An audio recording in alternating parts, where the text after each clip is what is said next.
Ce soir, en fait, moi, je vais vous présenter un travail de recherche. Un travail de recherche que j'ai pu effectuer dans le cadre d'un master que je viens de terminer là, sur le management de la transition écologique et solidaire. Voilà, donc c'est un travail de recherche, mais qui va être rapidement, vous allez voir que j'ai fait l'effort de traduire très pratiquement sur des politiques publiques. Parce que je suis fonctionnaire. Je vais déjà commencer par ça, déjà, c'est plus simple, hein, si vous le présentez. Voilà. Alors, ça c'est important de comprendre mon cheminement. Donc, je m'appelle Nicolas Ulrich, effectivement, et je suis breton et je suis dans la région depuis 1 an et demi. Alors, si je suis là, en fait, c'est que j'ai bossé pendant longtemps dans les collectivités en Bretagne, Morlaix, si vous voyez, dans le 29. Et j'ai bossé depuis 20 ans sur toutes les problématiques environnementales, en fait, dans des communautés de communes ou des communautés d'agglo. Et puis, 2020, je sais pas, Covid peut-être, réflexion, envie peut-être d'avoir plus d'impact, envie de sortir un petit peu de la zone de confort. J'ai décidé à 46 ans, à reprendre mes études et à passer un master dans une école qui venait d'ouvrir, la Green Management School. Pour me sourcer. Et du coup, après, je suis mis en quête d'un poste en France, n'importe où, qui allait pouvoir m'apporter un terrain de jeu pour appliquer ce master-là. Donc voilà, j'ai atterri à Loire-Forêt Agglomération. Donc ceux qui ne connaissent pas, c'est l'agglo qui est juste au-dessus de Saint-Étienne Métropole. On va partir de Saint-Just-à-Rambert pour aller quasiment à Noirégal. Donc très grand terrain de jeu, 120 000 habitants, 87 communes. Un cadre de vie quand même assez remarquable. Donc là, actuellement, je suis responsable d'un service qui s'appelle Transition écologique. C'est assez... Quand j'étais j'étais fier. Je suis toujours fier. Voilà. Non, mais ça remonte quand même. Pas beaucoup de collectivités. Voilà. C'est développement durable, environnement, déchets. Transition écologique, vous n'avez pas trop trouvé ça. Alors, dans ce service-là, on s'occupe de la prévention des déchets, des changements de comportement, du climat, du plan climat air territorial, du plan alimentaire territorial et de la charte politique. Évidemment, c'est un territoire fortement beau. Donc en parallèle, ça fait 1 an et demi que je suis étudiant plus fonctionnaire dans un très très beau service. Et puis en même temps, j'ai une casquette d'élu, là c'est mon premier mandat, pareil en 2020. Comment je peux aller plus loin. Donc, premier mandat dans la petite commune de Plouin-les-Morlaix. Alors évidemment, depuis 1 an et demi, je ne suis pas très actif. J'avais mis en place un petit groupe, petite réflexion sur la transition écologique avec des élus de ma commune. Là, je les ai un petit peu abandonnés. Donc voilà pour le qui je suis. Alors qui je serai demain, je ne sais pas. Franchement, je ne sais pas. Donc voilà, certainement une nouvelle aventure et toujours pareil, envie d'aller de plus en plus impactant. Alors, donc du coup, à la fin des années de master, on a un mémoire à présenter. J'ai ramé cette année pour trouver un sujet. La première année, ça a été hyper facile, très simple. Qu'est-ce qui coince en fait dans les collectivités? Comment lever les freins? Donc là, je me suis bien lâché, les rouages, etc., mais avec une petite prise de hauteur un peu différente. Donc cette année, quand même, je finissais mon master, j'ai dit non, j'ai envie d'avoir du positif. Voilà, montrer qu'il y a des chemins qui sont possibles et montrer que ce n'est pas de l'utopie ni de la dystopie. On a pas mal de clés déjà, notamment dans les politiques publiques. Et donc en cherchant mon sujet, je me suis dit, purée, mais qu'est-ce qui coince encore aujourd'hui? Je suis sûr que vous me posez toutes ces questions-là et malheureusement, je n'ai pas forcément la réponse ce soir. Pourquoi? Avec une énorme prise de conscience, avec compréhension maintenant des problématiques, avec des acteurs extraordinaires. On a découvert ça, nous, dans la grille de boîte. Pendant 2 ans, j'ai rencontré des entreprises qui avaient des solutions, qui voulaient bouger. Alors que moi, dans les collectivités, je pensais que c'était toujours l'entreprise qui faisait tout travers, etc. Donc, les solutions, elles sont là. Mais pourquoi ça passe pas à l'échelle? Et peut-être un début, pour moi, un début de la réponse est peut-être justement dans le fait qu'il n'y a pas de plan. On n'a pas le plan. C'est comme quand vous construisez une maison, on va un peu dans tous les sens. Il y a plein d'initiatives qui sont super chouettes, etc. Mais ça donne l'impression d'aller un peu dans tous les sens. Alors quand vous êtes dans le truc, vous arrivez encore à suivre, à comprendre. Quand vous n'êtes pas du tout dans le truc, Voilà, c'est un petit peu complexe. Donc, c'est pour ça que, et comme par hasard, eh ben, quand je continuais à chercher mon sujet, eh ben, on a eu tout un tas de prospectives, fin 2021, début 2022, jusqu'au présidentiel. Ça a pété de partout. Évidemment, je fais exprès de dire jusqu'au présidentiel. C'est le but du jeu, à chaque grand moment politique, eh ben, on va dire voilà, les prospectives pour essayer d'amener ça dans le débat public, etc. Et donc, moi j'ai eu l'occasion de travailler aussi sur After, qui est en fait la prospective de comment on peut manger en 2050 décarboné, équitable, durable, etc. Mais c'est que de l'alimentaire. Voilà, même si ça touche aussi d'autres secteurs comme l'agriculture. On a eu coup sur coup à se taper un peu sur la tronche là, les scénarios énergie, négawatts d'un côté, que vous connaissez certainement bien, hein, qui défendent depuis 20 ans des systèmes sobriété, efficacité, énergie renouvelable. Là-dessus, RTE a balancé aussi son rapport sur comment électrifier durablement, voilà, etc. Bon, super. Et il y en a un là que vous avez certainement peut-être, voilà, le shift project. Alors, moi là-dessus, j'étais j'étais pas emballé parce que c'était sectoriel. Voilà, c'était un secteur, voilà. Quand j'ai vu le shift project, là, voilà une des premières prospectives. C'est un petit peu systémique. C'est-à-dire qu'ils ont vu tous les systèmes et les interactions entre les systèmes. Pas mal, mais j'accrochais pas. Moi, il me manquait quelque chose encore, parce qu'on était vraiment sur que des sujets de décarbonation. Et vous savez bien que le problème n'est pas simplement un problème de décarbonation. C'est pas parce qu'on va faire de l'énergie verte qu'on va solutionner tous les problèmes. Donc c'est ça, moi, la limite de cette prospective-là. Donc j'étais pas emballé, et tout d'un coup, je me suis pris dans la tronche, mais vraiment, ce rapport de l'ADEME, que j'ai découvert un peu par hasard. Alors l'ADEME, donc, qui est le bras droit de l'État, hein, c'est l'agence de la transition écologique. Donc tous les politiques de l'État, les financements passent par l'ADEME. Ils sortent ce travail est phénoménal. De 2 ans, où une centaine d'ingénieurs de l'ADEME, avec tout un tas de spécialistes à côté, ont justement proposé des prospections 2050, là encore de décarbonation, sauf que, grande nouveauté, ils ont été chercher quand même pas mal de sciences sociales, au-delà uniquement des éléments techniques et économiques. Ils ont été un petit peu interroger les modes de vie. Ils ont intégré le récit, ce qui est quand même super intéressant, parce que franchement, vous lisez le rapport, vous ne comprenez rien.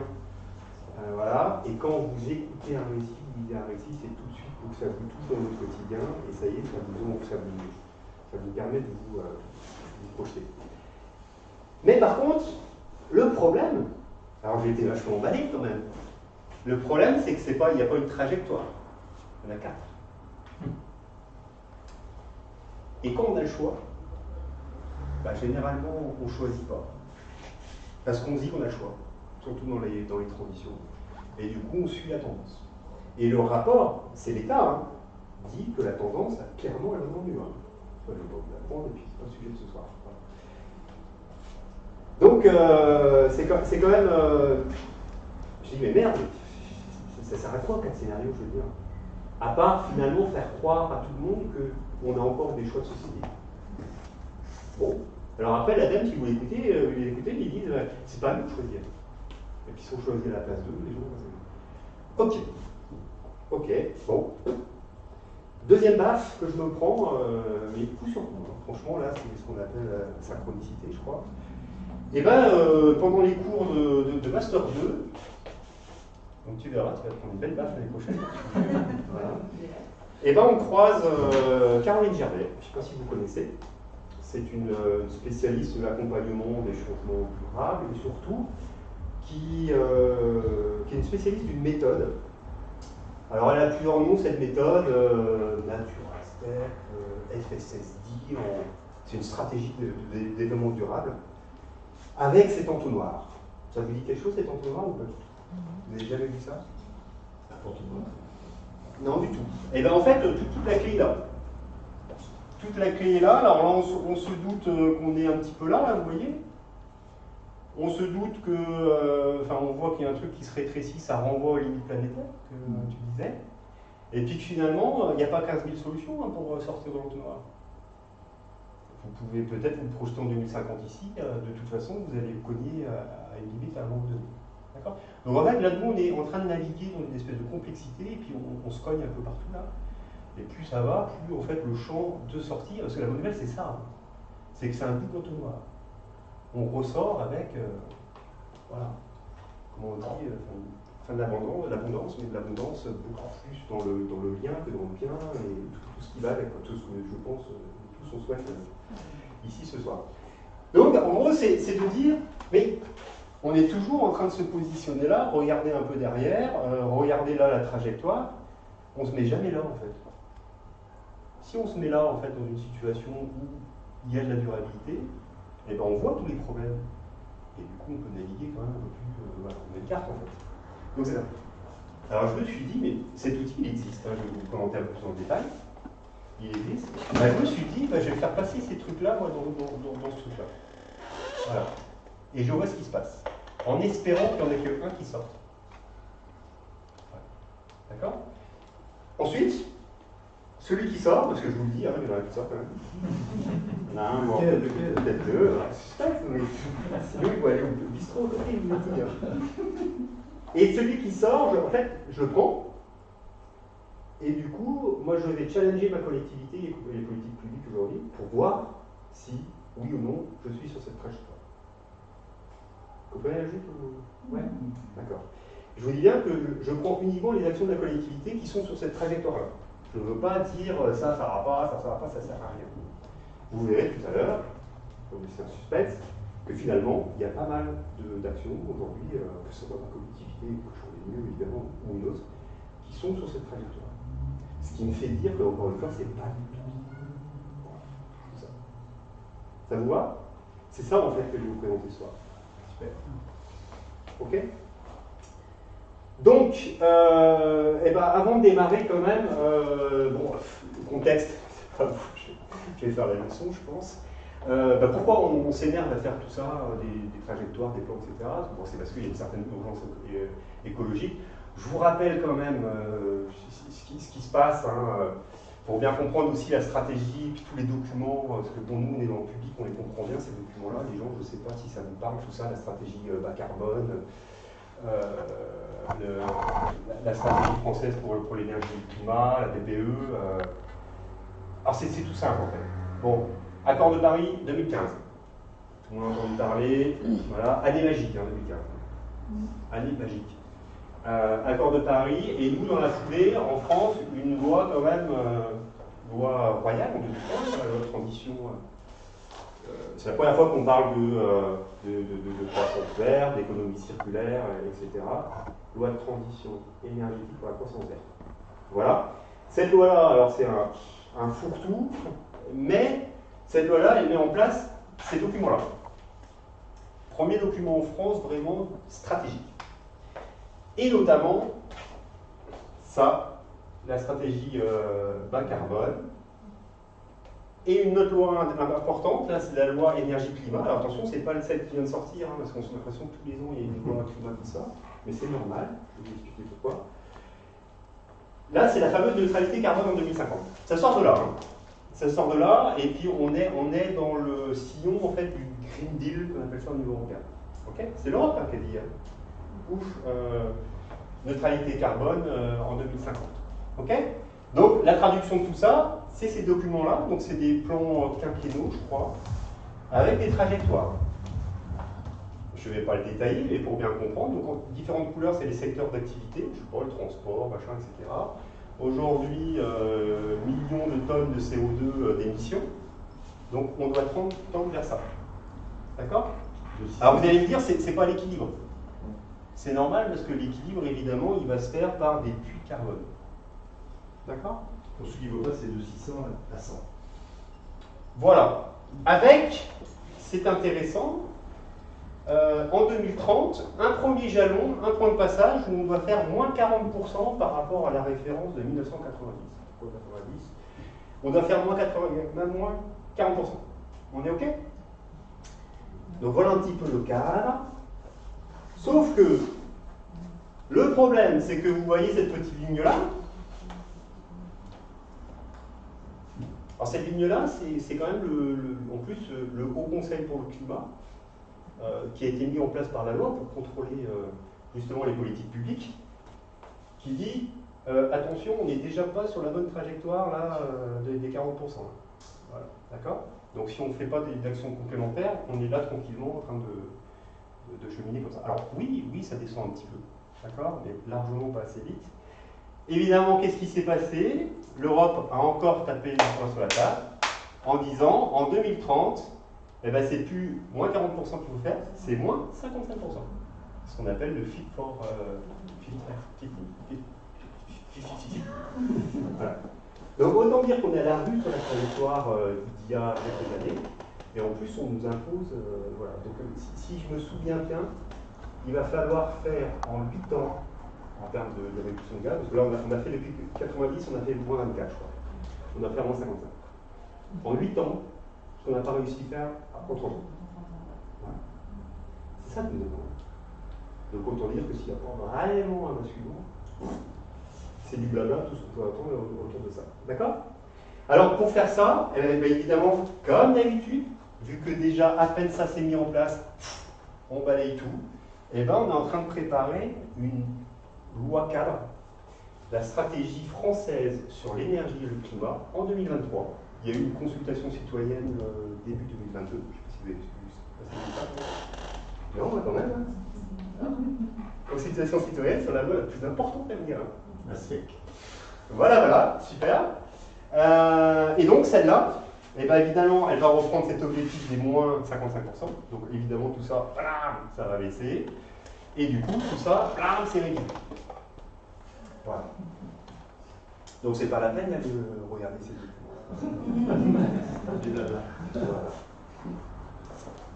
Voilà le contexte, mais bon, je pense que vous connaissez.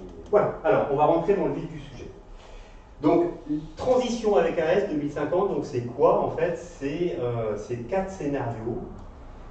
Alors, encore une fois, je vous ai dit, l'originalité de ce travail-là, c'est que, donc évidemment, ce sont des scénarios qui sont systémiques. Donc on n'est pas que sur du carbone, on a des éléments biodiversité, des éléments, comme je vous disais tout à l'heure, de gouvernance, de politique, en plus de la technique et de l'économie qu'on a toujours dans les perspectives. Alors, ces scénarios, ils ne tombent pas de rien, ils tombent en fait d'un rapport du GIEC. Alors on les connaît bien, les rapports du GIEC, là, tous les, je ne sais pas combien de temps, là, 6 ans, un truc comme ça. Sauf qu'ils font aussi des trucs quand même intermédiaires qui sont plutôt intéressants. Et ils avaient sorti un rapport, je crois, en 2018 ou 2019, qui s'appelait 1.5, où il y avait déjà des trucs qui ressemblaient à ça. Voilà, ça sort pas de... Alors, ces scénarios, ils sont, vous le constatez par le titre, volontairement contrastés. Très contrastés. D'accord? Mais ces scénarios, en fait, ont toute une logique intérieure. Et la première question que tout le monde pose quand on rencontre l'ADEME, c'est est-ce qu'on pourrait mixer un peu là, mettre doucement? Eh ben non, mais ça ne marche pas. C'est tellement systémique que ça ne marche pas. Ça veut bien dire que là, on est vraiment à l'aube d'un choix. On ne fera pas ça à moitié, un peu de ça, c'est pas possible, ça ne marche pas. Voilà. C'est l'intérêt en fait de la chose. Quelque chose d'important aussi, je vous l'ai dit, hein, les sciences sociales, le récit, quelque chose qui sort aussi, on va le comprendre tout à l'heure, c'est le rapport de l'homme à la nature. Voilà. Très important, et vous allez voir qu'on retrouve des choses qui sont déjà connues dans les recherches anthropologiques. Alors, 4 trajectoires complètement singulières qui mènent à la neutralité carbone en 2050 à leur façon. Donc un petit schéma déjà de conclusion. Ici ce sont les émissions, donc on retrouve les 445 milliards de tonnes équivalent CO2 aujourd'hui, les émissions françaises. 1000 millions de production d'émissions locales. C'est ça, françaises. Donc là, on est là, avec les petits puits de carbone, là. Voilà. Scénario 1, 2, 3, 4. Ok? Donc on baisse. Même celui-là, on baisse. D'accord? Mais celui-là, on a encore des émissions fortement positives qu'on va compenser par des puits. Alors, deux sortes de puits, hein, si vous connaissez, il y a les puits qu'on appelle biologiques, les forêts, voilà, c'est un petit peu ce qui est en vert. Et il y a les puits technologiques de gris. Voilà, alors vous avez peut-être entendu hein, les captages de carbone dans l'atmosphère, à la sortie des usines, on remet ça dans le sol, etc., etc. Ok? Donc, voilà ce qu'il faut savoir quand même quand on rentre dans ces scénarios. C'est que ça marche. Ce schéma-là est essentiel. Ça marche. Maintenant, moi, la question derrière ça, est-ce que c'est durable? Est-ce que ça marche? On est en 2050, tout cela. On y est, hein? Dans un monde dystopique. C'est pas durable. Ou alors, est-ce que vraiment c'est durable? C'est ça, moi, en fait, mon boulot, c'est de voir si, voilà, de challenger les cas pour voir si c'est réellement durable. Ça ne sert à rien d'aller dans un 1 s'il se pète la gueule en 2070, quoi. Voilà. Stable. Est-ce que c'est stable? Voilà. Alors, du coup, on va rentrer un petit peu dans les différents scénarios. Alors, je suis désolé, je vais aller quand même assez vite, hein, parce que je vais peut-être faire des frustrés. Mais... Le premier scénario. Alors, on comprend effectivement, vous avez vu sur les 4, hein, on est vraiment des choses très très sobriété à quelque chose de très technologique avec des nuances. Le scénario 1, donc génération frugale, c'est vraiment le scénario de la sobriété.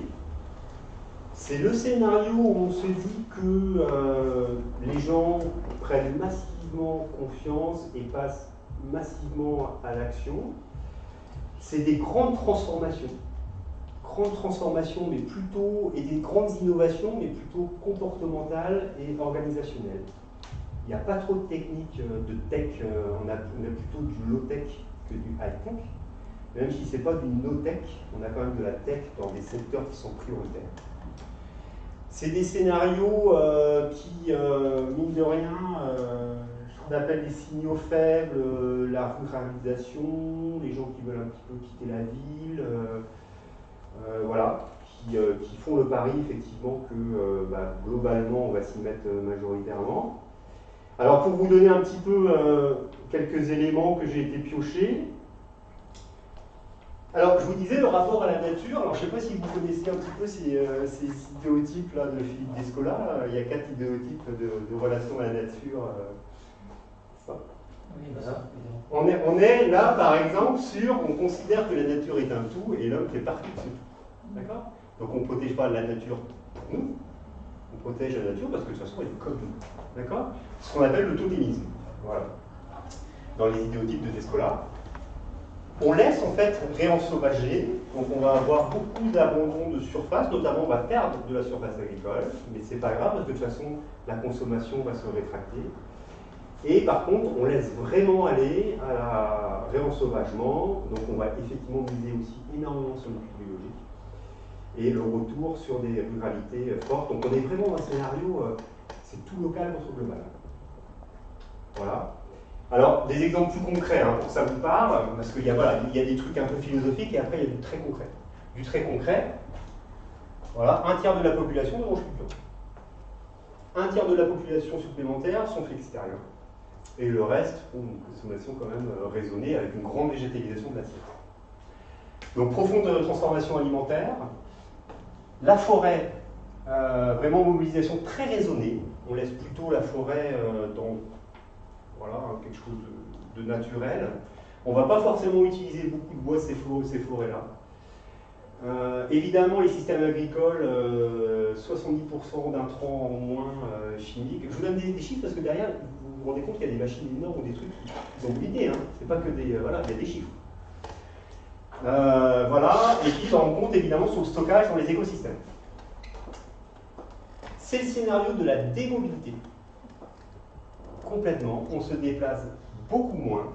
On a une sobriété effectivement dans la mobilité. Alors un exemple, c'est on va faire des voitures électriques. mais pas des voitures à 2 tonnes avec 500 kg de pile. Voilà. D'accord? Voilà, on est aussi sur la sobriété des véhicules. Sobriété, on fait moins de kilomètres. Et évidemment, développement très fort. De toute façon, développement très fort d'une vie de proximité, donc qui permet aussi des mobilités douces alternatives. La construction, alors ça c'est le scénario le plus ambitieux en termes de rénovation énergétique. Vous le savez, les bâtiments, poste hyper important. Donc là, vraiment, rénovation d'ampleur globale. C'est pas, je vais faire 3 petits gestes en 10 ans dans la maison, hein. C'est vraiment quelque chose qui est très, très important. Et après, en termes de production industrielle, donc on a effectivement tous les mouvements un petit peu annoncés, relocalisation, mais en tout cas, on accepte la contraction. Et qui dit contraction, finalement, dit qu'on n'a pas forcément besoin de développer d'autres secteurs industriels puisque la consommation est moindre. Voilà. Et puis, effectivement, on a quand même un localisme très fort, un Made in France très fort, donc réduction des importations, etc. Et puis, grande valorisation des métiers liés à l'artisanat, etc. Voilà dans les grandes lignes. Je ne vais pas aller beaucoup plus loin parce que sinon, voilà. C'est juste pour essayer de comparer un petit peu les... Le deuxième scénario, coopération territoriale. Alors, on est un petit peu comme le scénario 1, sauf qu'on va y rajouter un petit peu l'efficacité. On est toujours sur la sobriété, l'efficacité. La grande différence aussi, c'est que là, on est plutôt... on n'est pas sur ce basculement assez brutal. Oui, parce que ce que je ne vous ai pas dit dans le scénario 1, ça renvoie peut-être à votre intervention, c'est que le basculement est aussi imposé. Les quotas, l'augmentation, etc. Voilà. Donc, le premier point d'interrogation, c'est l'acceptation sociale, même s'il y a une gouvernance beaucoup plus participative, etc. Voilà. Celui-là, c'est le scénario où effectivement il y a plus d'innovation de gouvernance. C'est vraiment la société civile qui dicte la politique. Et effectivement, on pose ensemble un petit peu les jalons.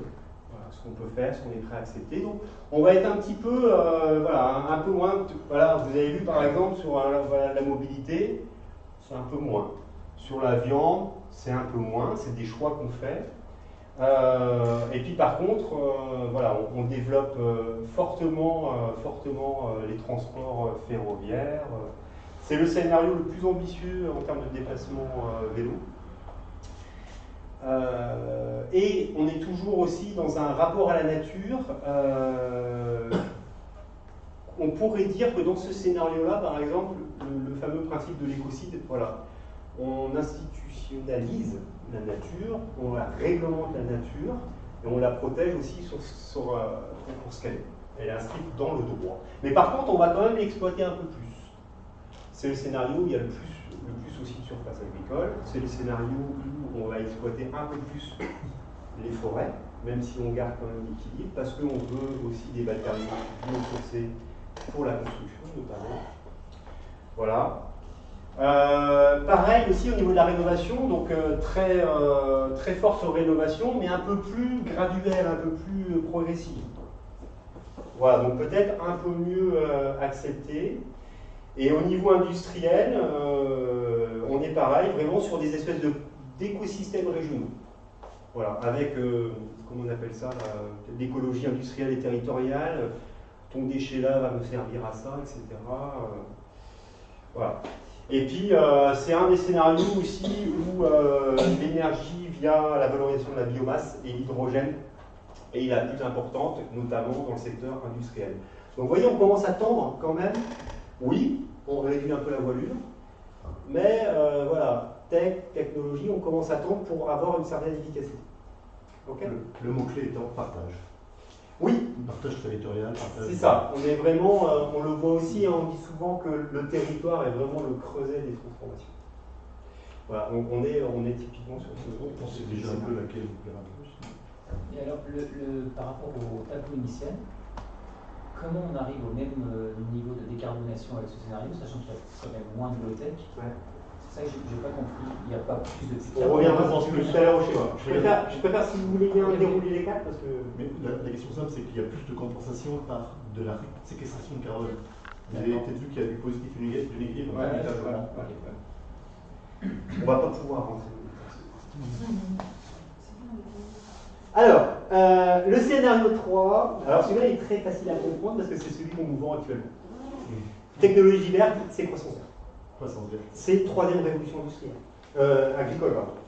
Vous savez, numérique, génétique, robotique. D'accord. Donc, oui, des solutions, une consommation plus verte, mais uniquement population soldat. Ce qui se passe aujourd'hui. Qui peut acheter la bagnole électrique, etc. On est vraiment dans voilà, un scénario sur lequel voilà, beaucoup de nos politiques sont basées aujourd'hui. Et puis, bah, voilà, les services rendus par la nature sont optimisés, donc on va essayer de faire mieux avec moins. Vous savez, c'est ce fameux scénario où on dit le découplage entre le PIB ou tout ce que vous voulez, et puis les ressources. Plus de croissance. C'est ceux qui croient en ce modèle-là. D'accord. C'est le budget. Alors, en fait, je donne l'impression de juger là déjà ou Un petit peu quand même. Hein. C'est pas bien. Oui, voilà, je suis entièrement d'accord. Bon, j'essaye de. C'est bien. Alors, on avance. On avance toujours pareil. Voilà, une consommation qui est beaucoup plus vertueuse, végétale, etc. Mais vous voyez, le contre-coup du truc, c'est par exemple, on va avoir des demandes très fortes sur le bio. Voilà, on a compris.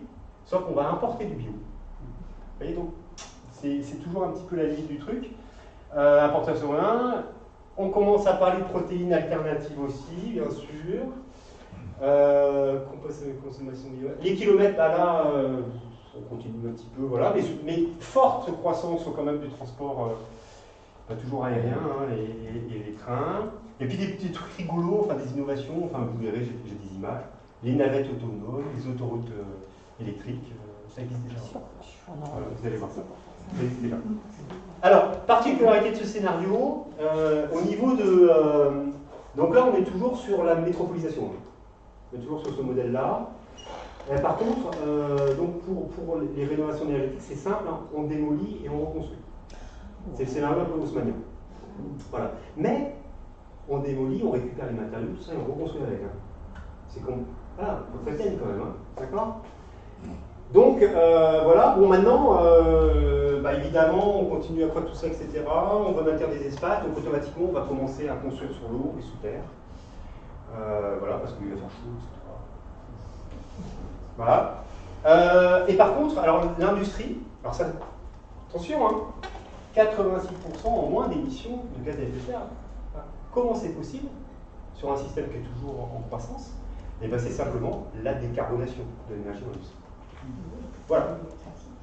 C'est ça. On va produire de l'électricité à partir de l'hydrogène, mais à ils partir de ne sont pas calculés l'hydrogène. à l'extraction, enfin, sur Si. Enfin. Pas tout à fait, moi je Pas tout à fait. celui-là. Le dernier. Donc le dernier, alors Paris réparateur. Donc ça porte bien son nom aussi, c'est que là, clairement, on va consommer maximum, donc on va tout optimiser, la technologie, le numérique, Smart City, développement aussi du rythme de vie, toujours pareil, plus de riches, plus de sécurité aussi, plus de technologie.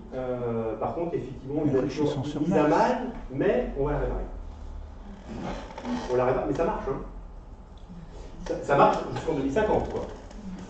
Donc, effectivement, on tire énormément de la biomasse pour faire nos carburants, pour se chauffer, etc.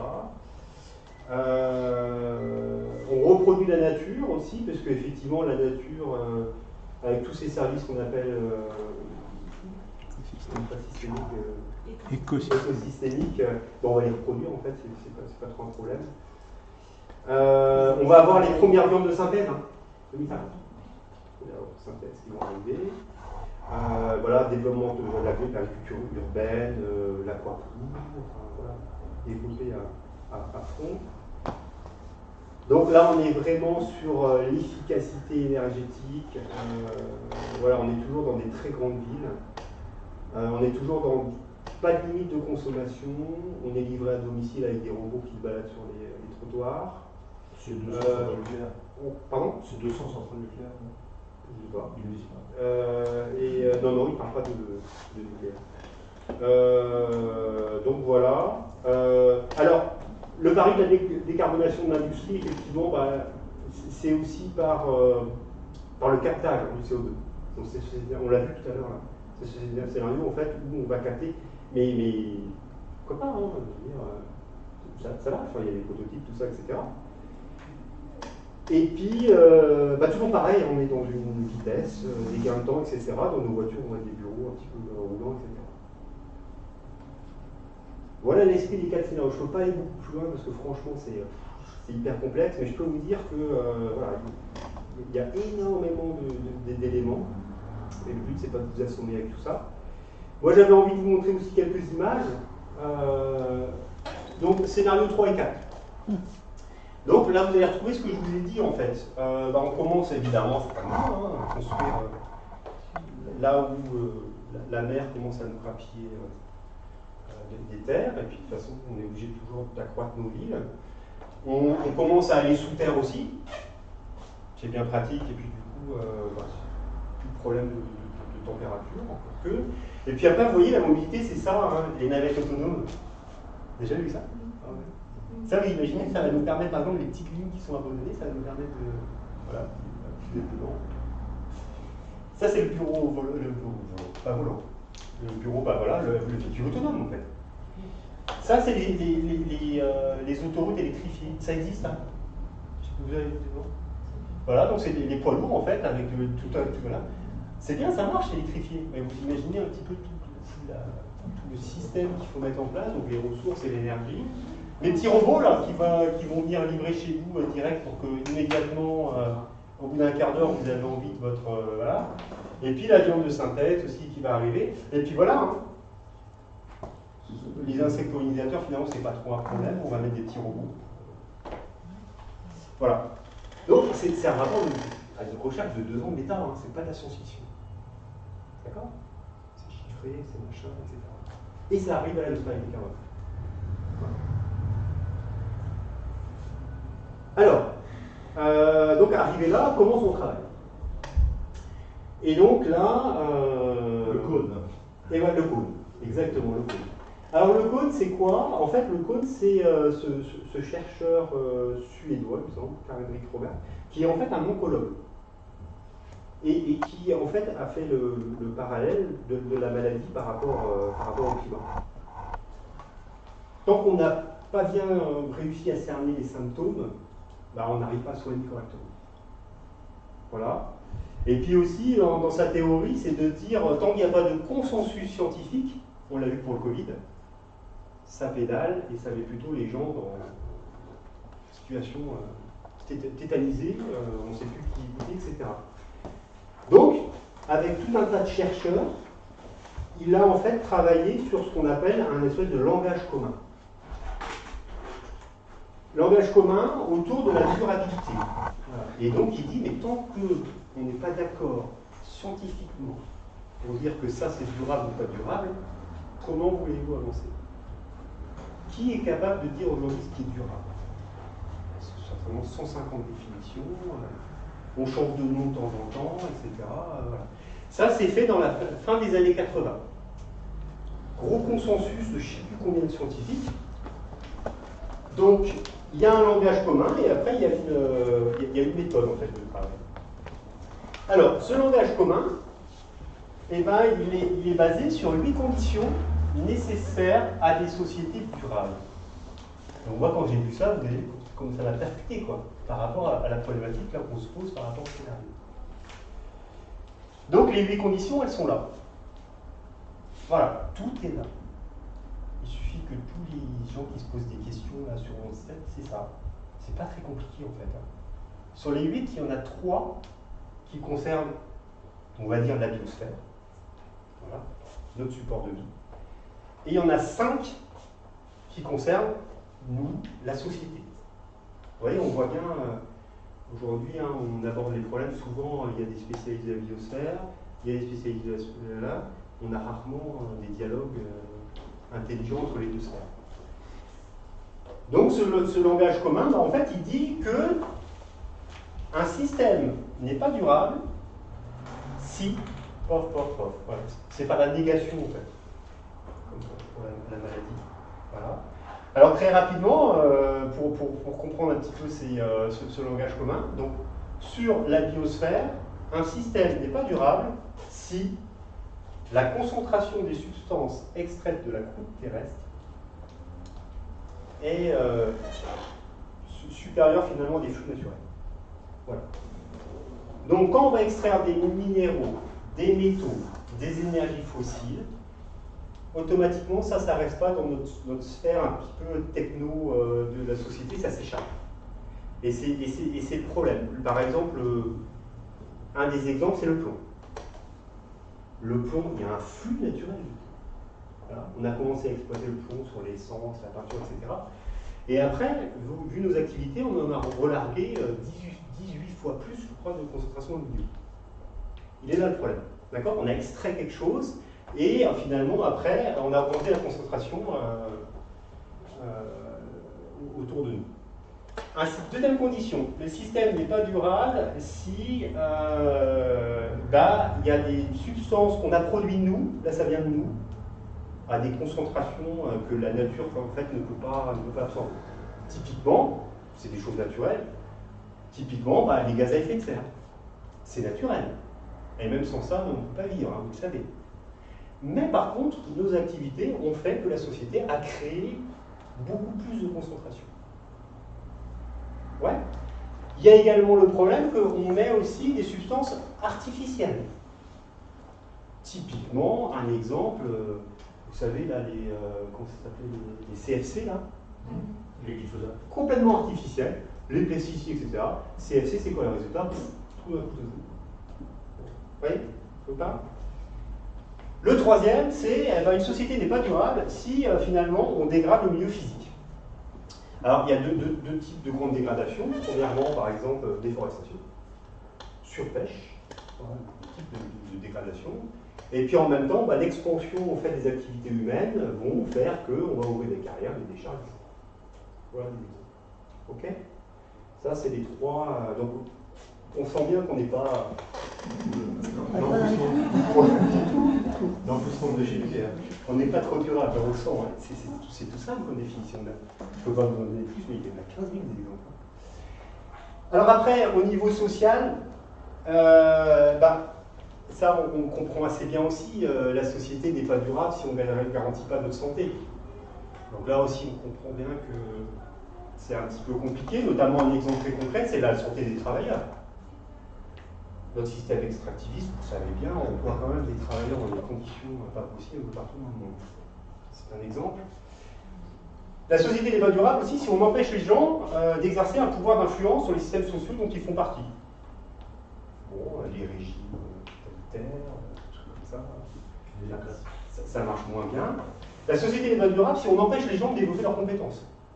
C'est les problèmes d'enseignement qui remontent, des choses comme ça. Voilà. La société n'est pas durable si l'être est considéré de manière impartiale. Si être considéré de manière impartiale. Là, on a tous les problèmes d'inégalité, de justice, etc. Et puis, la société non plus n'est pas durable si finalement on empêche les gens de construire du sens. De co-construire aussi. Ensemble, voilà vraiment ce qui nous préoccupe. On voit bien aussi que là. Donc c'est ça le filtre. Voilà le filtre qui s'offre à nous.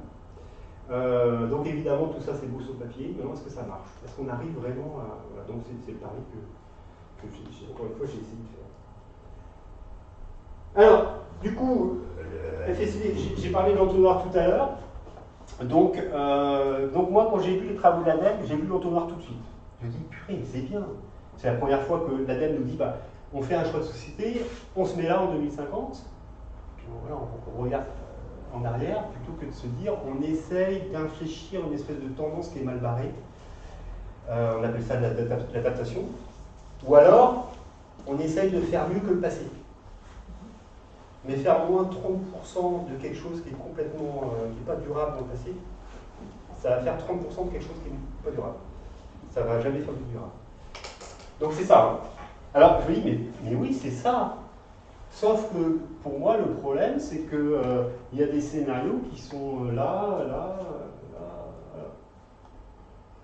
Et l'ADEME, pour moi, n'a pas défini le terrain de jeu. C'est ça le terrain de jeu.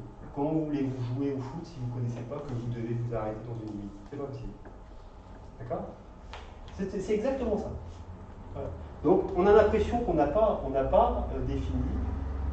Alors c'était à l'époque de leur premier rapport, donc depuis il y a eu des travaux complémentaires sur les matériaux de la transition, etc. Ils ont monté des choses. Il faudra que j'aille voir, mettre mon logiciel un peu à jour, mais voilà. Voilà. Et puis moi j'aime bien encore une fois cette histoire-là, parce que je montre souvent les fresqueurs à la fin des fresques du climat, parce que franchement, on voit ça, hein. Quand on sort de la fresque, on voit le... Et on se dit c'est pas possible, on va vivre moins bien. Alors que... Voilà. Donc ça veut dire qu'on peut y passer là, on a encore le temps. Voilà. On a encore des choix de trajectoire à l'intérieur du même terrain de jeu. Voilà. Mais par contre, on ne passera que par là. Voilà. Bon, que dire. Bon, alors maintenant je vais vous expliquer pendant au moins 3 heures mon outil que j'ai complètement créé. D'ailleurs j'ai mis un copyright, tout ça, vous n'avez pas le droit de l'utiliser. Et je vais commenter entièrement ce tableau, bien sûr. Non, c'est vous montrer que j'ai essayé d'appliquer une méthode scientifique parce que je suis sûr, et j'ai pas envie de le faire, je suis sûr que là dans votre cœur, vous avez un scénario que vous avez envie de... Bon, on a repéré ici aussi. Tu mets ton PowerPoint à disposition? Oui, oui, mais non, mais vous inquiétez pas, j'ai marqué n'importe quoi. C'est exprès. Non, mais c'est... Et même mon rapport avec l'IC. Parce que tout ça, je vais vous expliquer. Donc, bon, on a quand même eu des cours qui nous apprennent un petit peu à faire aussi des choses en entreprise, donc il faut des outils, tout ça. Donc moi, j'ai détourné des outils, alors je me suis mis des noms dans les outils, la matrice MIMS, multi-impact, multi-scénario. Ça c'est utilisé quand vous faites l'éco-conception, quand vous voulez vraiment concevoir un objet, c'est une matrice qu'on appelle MIM. Vous allez voir à chaque étape du cycle de vie du truc quels sont les impacts. Et puis là, vous voyez, je retrouve mes petites bulles. Ça, c'est les 3 environnementaux, vous savez, là, extraction, nos produits, et puis là, on détruit l'environnement. Et puis bon, à société, j'ai fait une bulle commune, parce que là, c'est un peu compliqué. Voilà, une bulle commune.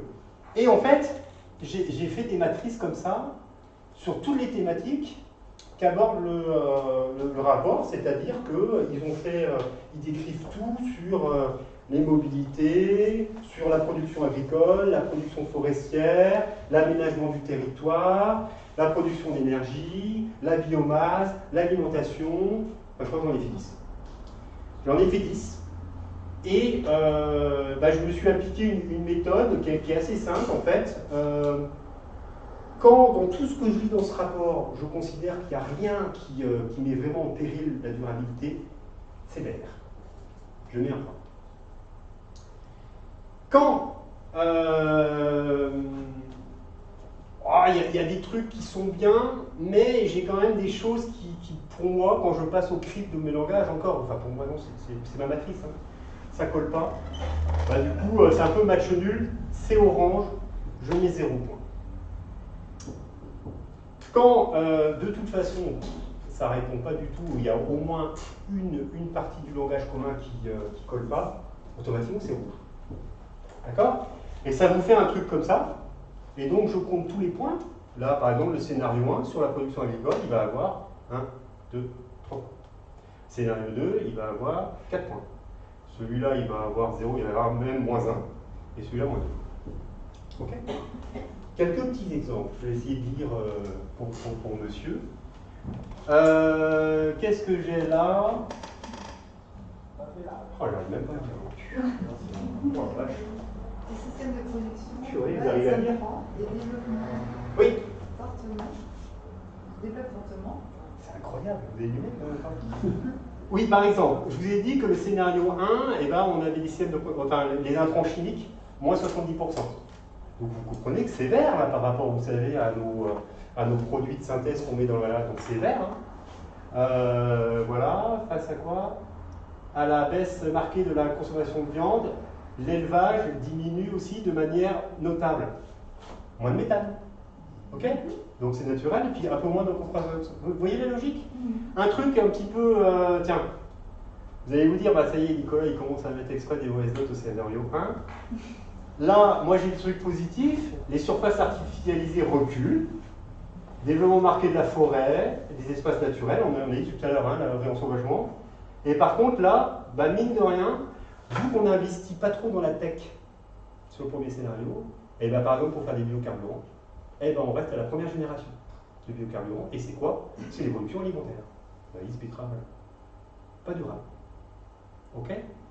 Match nul, orange, 0 point. D'accord? Voilà un peu. Et ça se trouve, vous faites l'exercice, ça va faire des résultats complètement différents. Hein. Mais encore une fois, j'essaye vraiment d'avoir une approche avec la tête, pas forcément avec le cœur.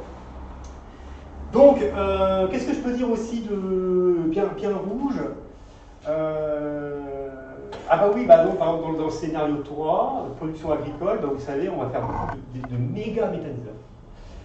Et on a tellement de digesta, en fait, qu'on les exporte.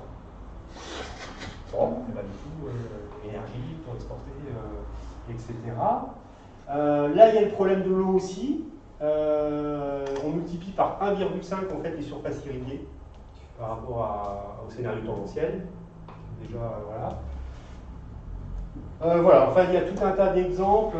Effectivement, je suis très frustré de ne pas pouvoir, voilà, mais voilà, j'ai fait tout Est-ce que ça pourrait être intéressant pour toi, peut-être que les gens qui sont là, ils se prêtent à l'exercice pour voir s'il y a une grosse variabilité entre nous de la démarche. Et votre perception, hein. Ouais, et la perception.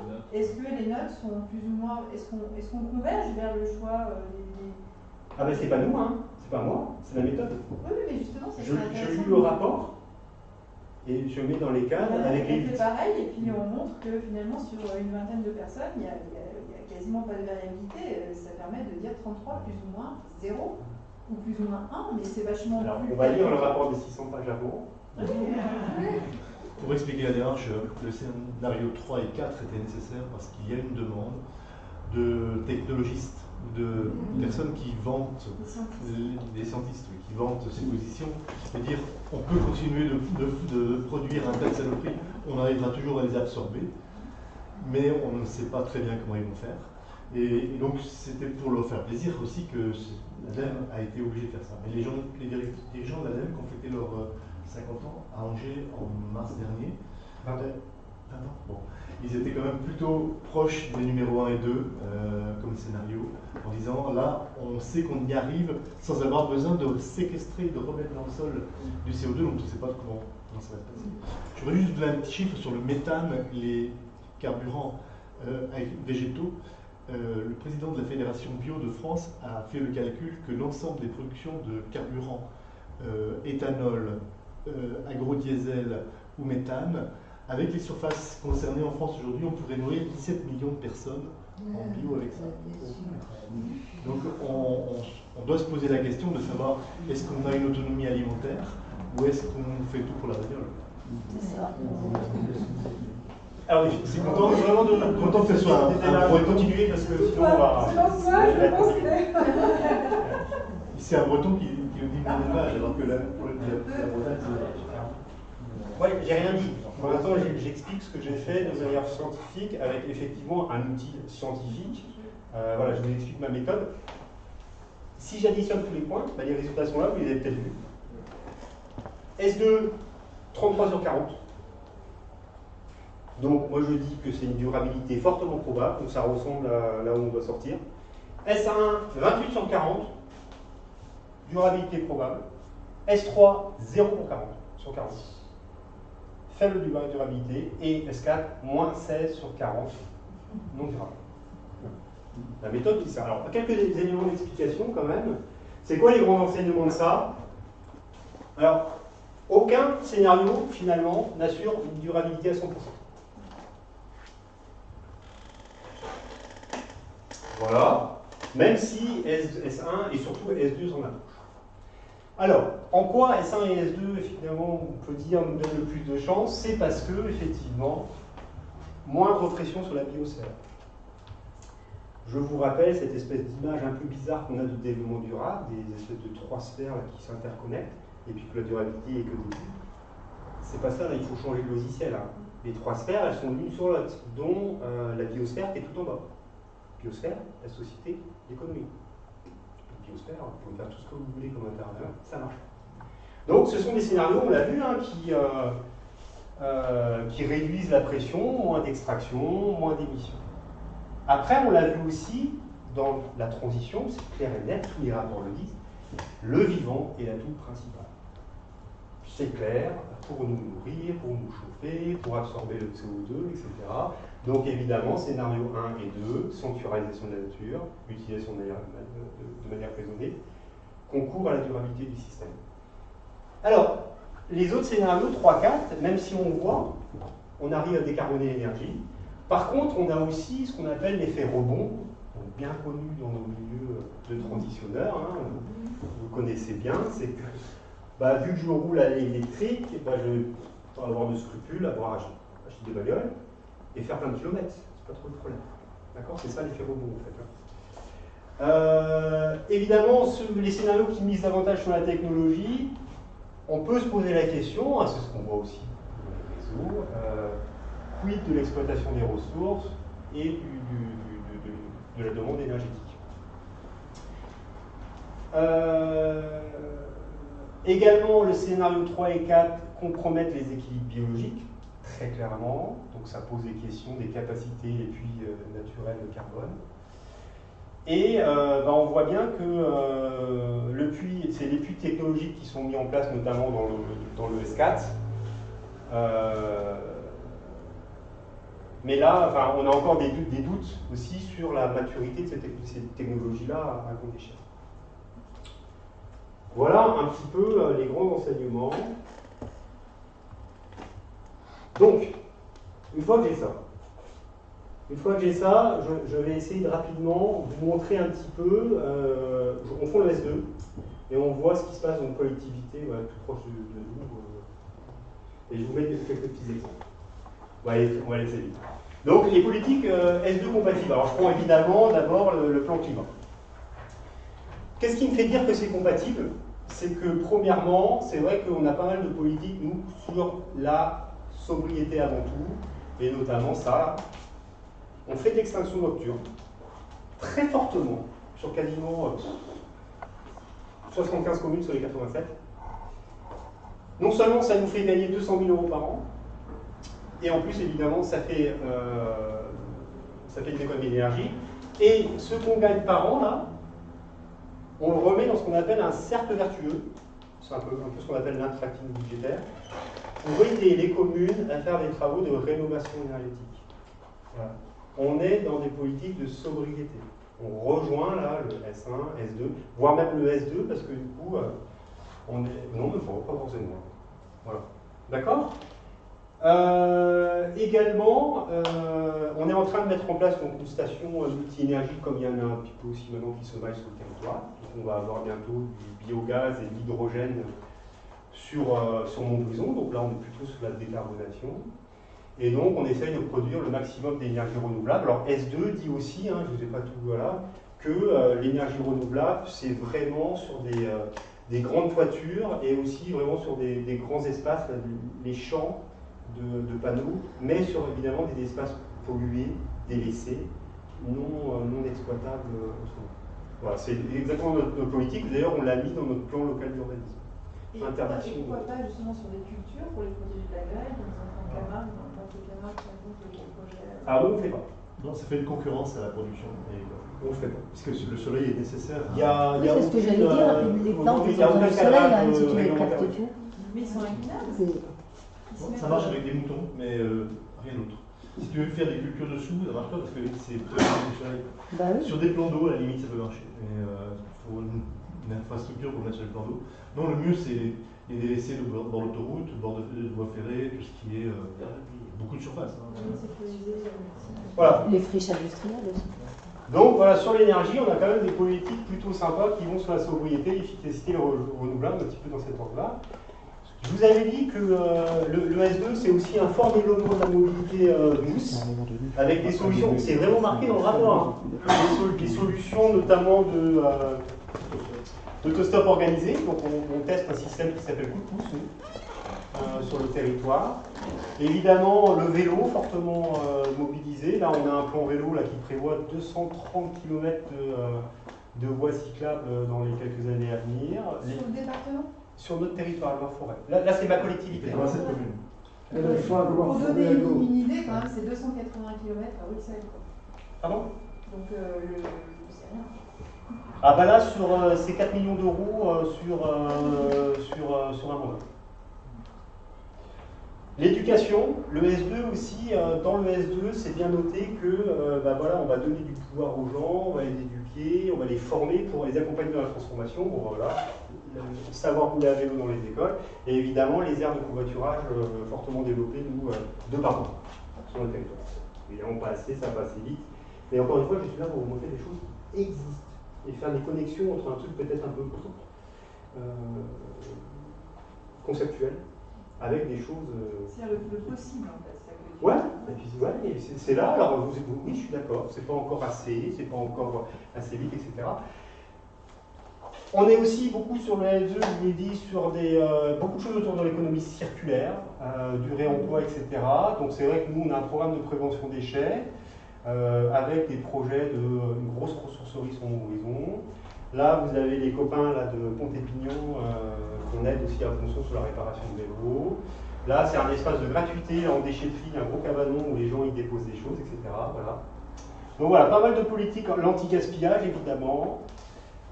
Et la valorisation aussi des végétaux pour le retour au sol, etc. Donc on est dans l'esprit aussi du S2 sur les politiques de prévention.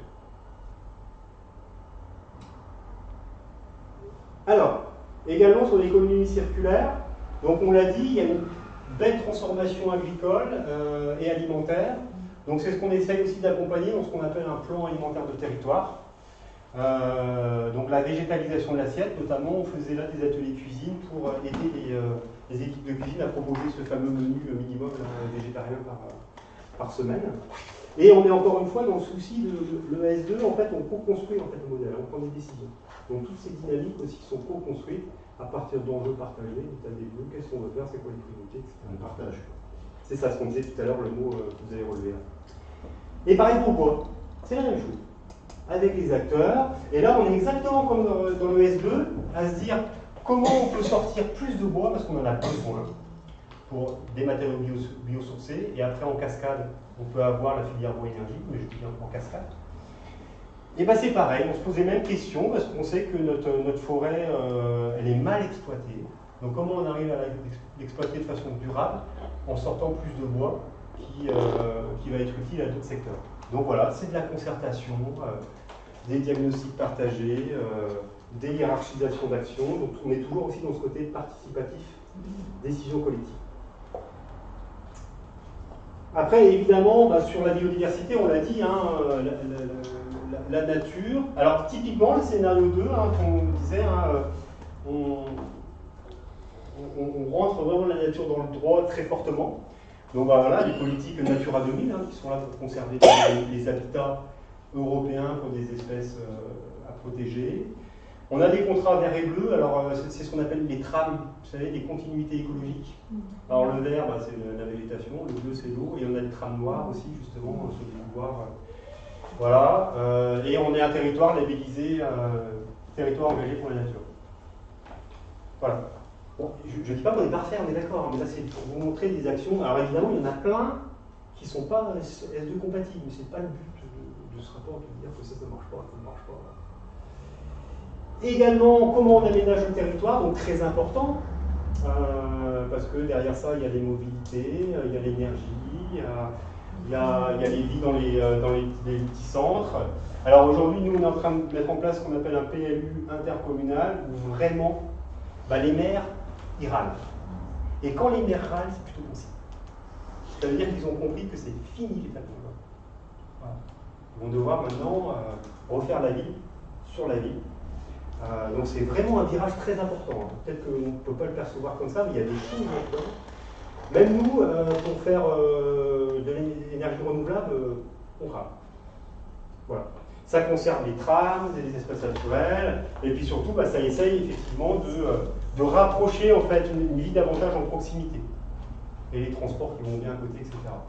Tout ça, c'est articulé aussi à comment on bâtit, avec un plan local d'habitat, PLH, plan local d'habitat, De l'habitat. qui aussi aide notamment les primo-accédants à plutôt retaper dans les centres-bourgs et qui ont des bonus quand en plus ils font des travaux de performance énergétique.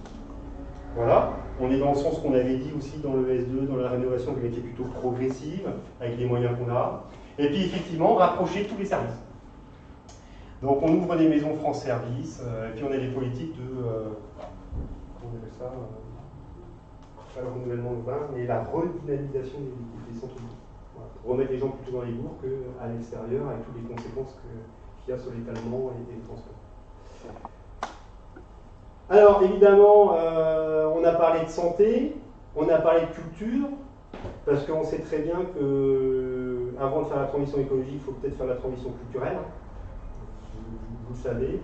Donc tous les éléments de culture qui aujourd'hui contribuent à la meilleure compréhension, la meilleure acceptation et dans la projection de la positivité. Voilà, nous on a un service qui est très dynamique là-dessus, c'est plutôt chouette. Donc c'est fini hein, la politique de la culture des grands, chacun sa médiathèque, etc. Parce que de toute façon personne dit, enfin, c'est des lieux qui sont vides. Donc maintenant on essaye de voir aussi comment la culture, on est tous culture, donc comment elle sert aussi les gens à appréhender sereinement en fait, le monde qu'on vit aujourd'hui, le monde qui arrive. Contrat local de santé. Contrat local de santé, c'est des politiques aussi territoriales qui vont faire en sorte que chacun ait droit à une égalité de santé.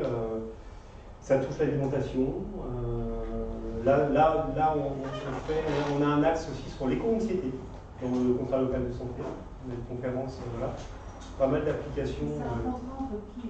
C'est pareil, c'est une animation de territoire qui est souvent portée par les EPCI, qui vont mettre tous les acteurs de la santé autour de la table, partager un diagnostic. Et bien, sur mon territoire, il y a X% de suicides, il y a X% de malnutris, il y a X% de voilà, il y a un médecin pour tant d'habitants, etc. Voilà, c'est quoi les priorités? Et puis, c'est de l'animation territoriale, il n'y a pas d'argent là-dedans.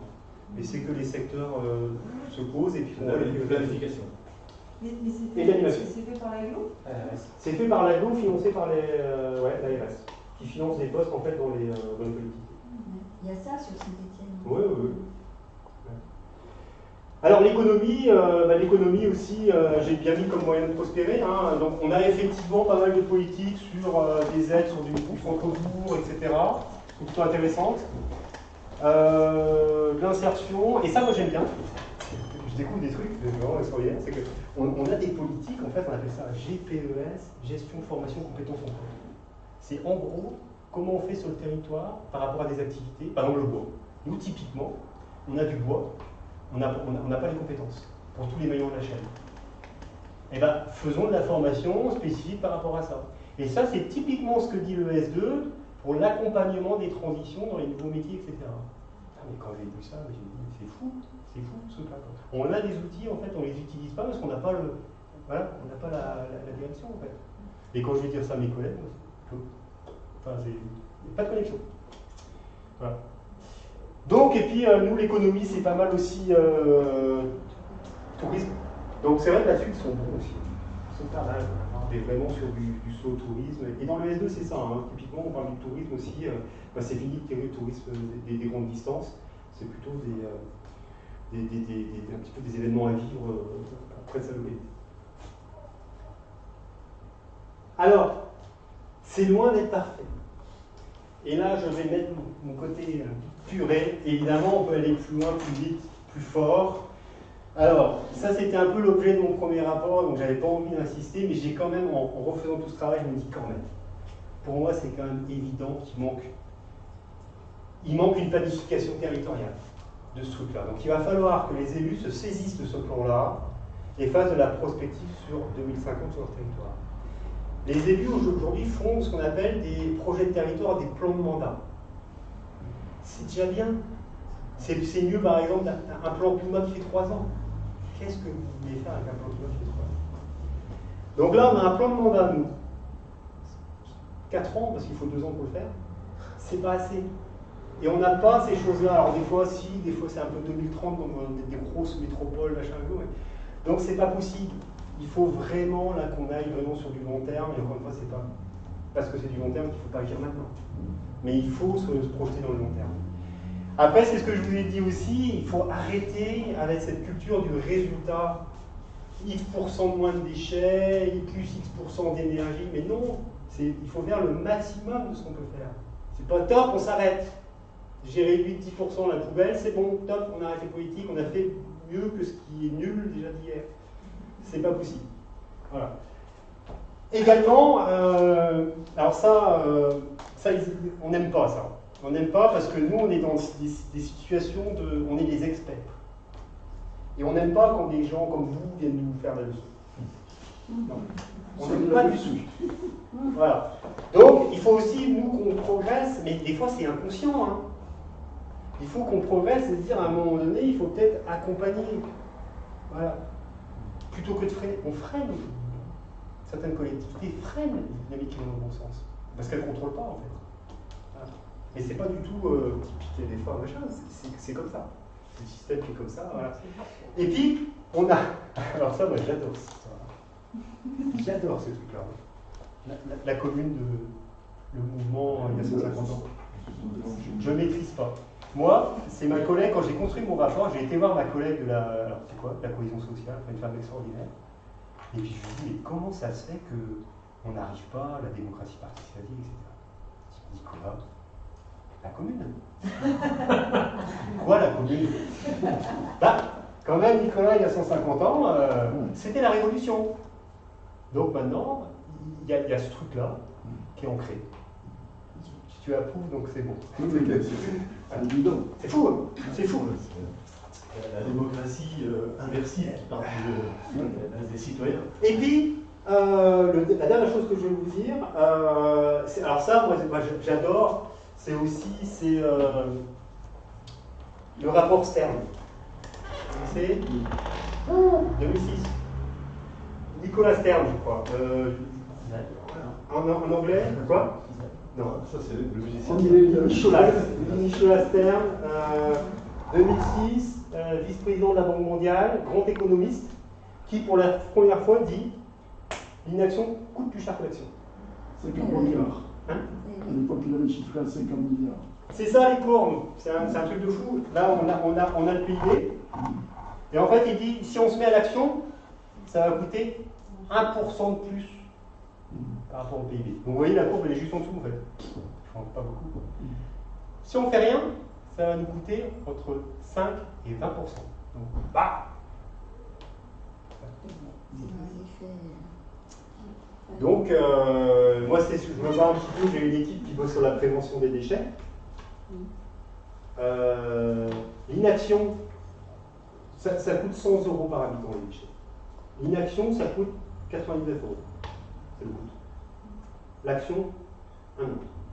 On n'y met qu'un euro. Donc, on est obligé de payer 99 € pour traiter les déchets. C'est exactement ce que vous avez fait. D'accord?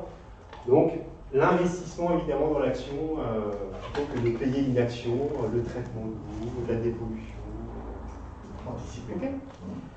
Voilà, alors j'ai peut-être été un peu long. Moi j'ai fini, voilà, pour la partie rapport. J'ai juste vous proposé un petit, un petit, parce que là, j'ai envie qu'on se projette en 2050 si vous voulez. Vous voulez partir là? Ouais. On va se projeter en 2050. Donc dans le scénario SE. À l'horizon. Ça vous va? Ça va prendre 5 minutes. Ok? Je vais vous faire le récit tout simplement de mon horizon en 2050 par rapport au SE. Alors si vous voulez, pour profiter en fait pleinement du moment, on va se faire un petit exercice un petit peu. Est-ce que je peux parler avant? Ah non, pas non. Non, on va en 2050 d'abord. On va en 2050. Il faut.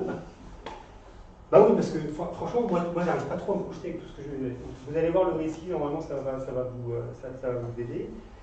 Donc on va faire un petit exercice tranquillement aussi de relaxation, pour profiter du moment si vous voulez bien. Alors je ne sais pas si vous êtes habitué à ça. Je vais vous inviter simplement à fermer vos yeux. Voilà, tranquillement, vous n'êtes pas obligé. D'accord? On peut fermer les yeux tranquillement, et ceux qui ont l'habitude, en fait, vraiment pour profiter de l'instant et être là avec nous, avec moi, je vous laisse respirer en pleine conscience. D'accord? Donc vous pouvez prendre une grande inspiration, la bloquer un petit peu quand vous êtes en haut et vous expirez bien profondément. Voilà. Je fais ça à votre rythme. Une deuxième fois. On expire. Et une troisième fois si vous voulez bien.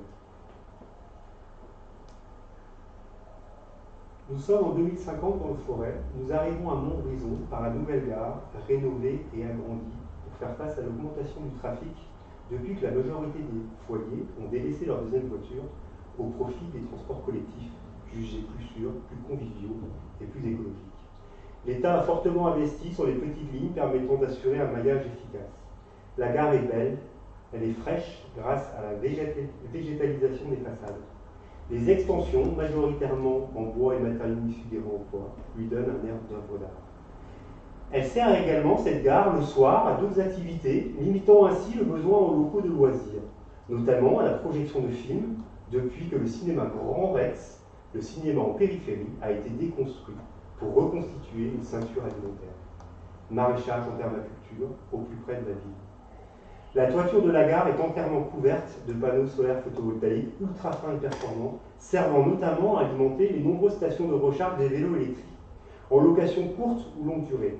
Ces vélos ont des formes incroyables, ont des utilités complètement diversifiées. On peut aller du vélo cargo, pour transporter d'ailleurs les valises, jusqu'au vélo speed pedelec pour ceux qui ont des moyennes distances à parcourir à la vitesse de 45 km/h. On emprunte les vélos cargo pour rejoindre le centre-ville. La voiture a quasiment disparu. Ses infrastructures avec, plus de parking, trottoirs, panneaux, feux. Restent bien quelques petits véhicules électriques intermédiaires entre la voiture et le vélo. La ville est marchable et entièrement pensée pour les piétons. Les cheminements sont agréables et sécurisés. La végétalisation est partout. Des nouveaux parcs ont vu le jour. Des jardins communautaires, des potagers urbains se sont multipliés. Véritables îlots de fraîcheur dans cette fournaise estivale. Aussi, toilettes publiques, fontaines à eau, bancs, boîtes à livres ont envahi l'espace urbain. Les commerces, encore plus nombreux dans le centre, depuis le délaissement des zones commerciales périphériques, sont approvisionnés par une cyclo-logistique électrique. Exit les camions de livraison de l'ancienne époque, bruyants et polluants. La ville est apaisée, respirable, malgré la chaleur. Montbrison, comme toutes les petites villes, petites et moyennes, a vu sa démographie exploser depuis le mouvement de démétropolisation à partir des années 2025. Néanmoins, la ville ne s'est pas étalée pour autant, elle s'est développée sur elle-même.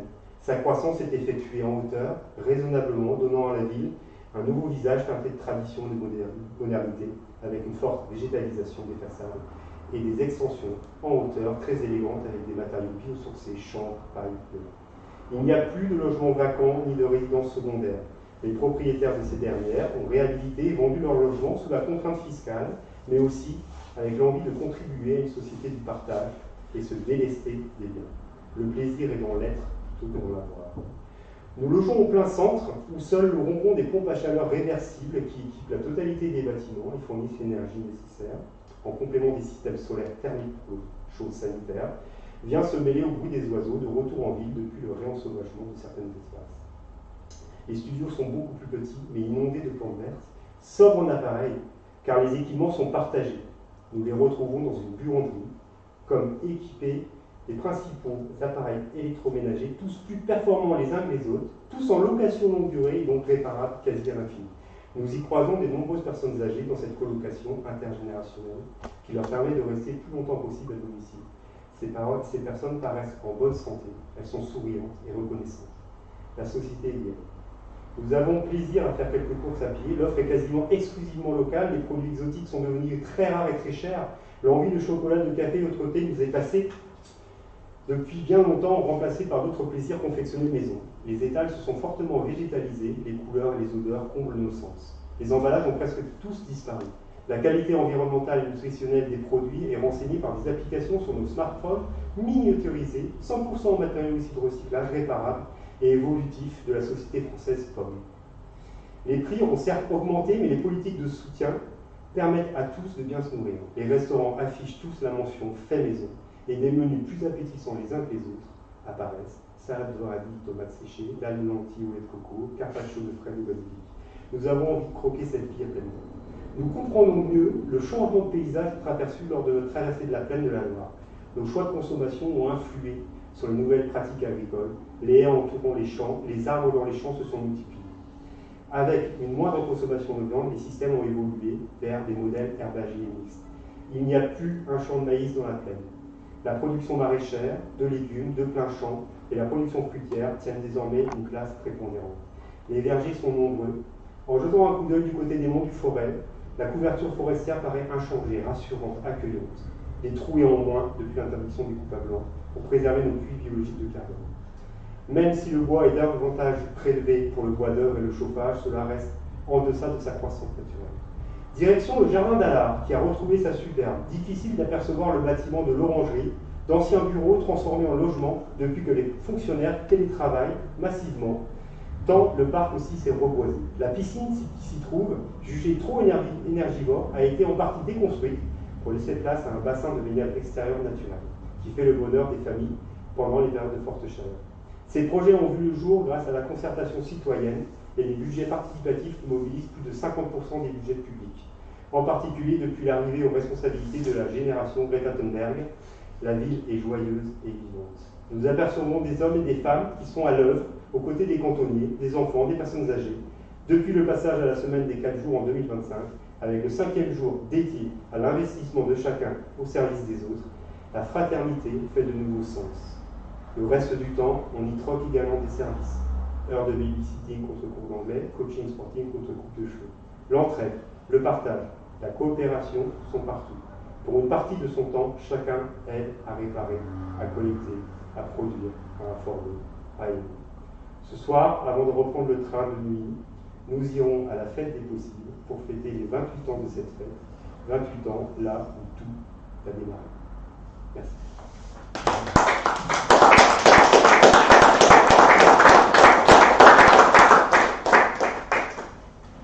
Voilà, merci beaucoup de votre écoute. On y était à fond. La puissance du récit. Les yeux fermés, c'est important.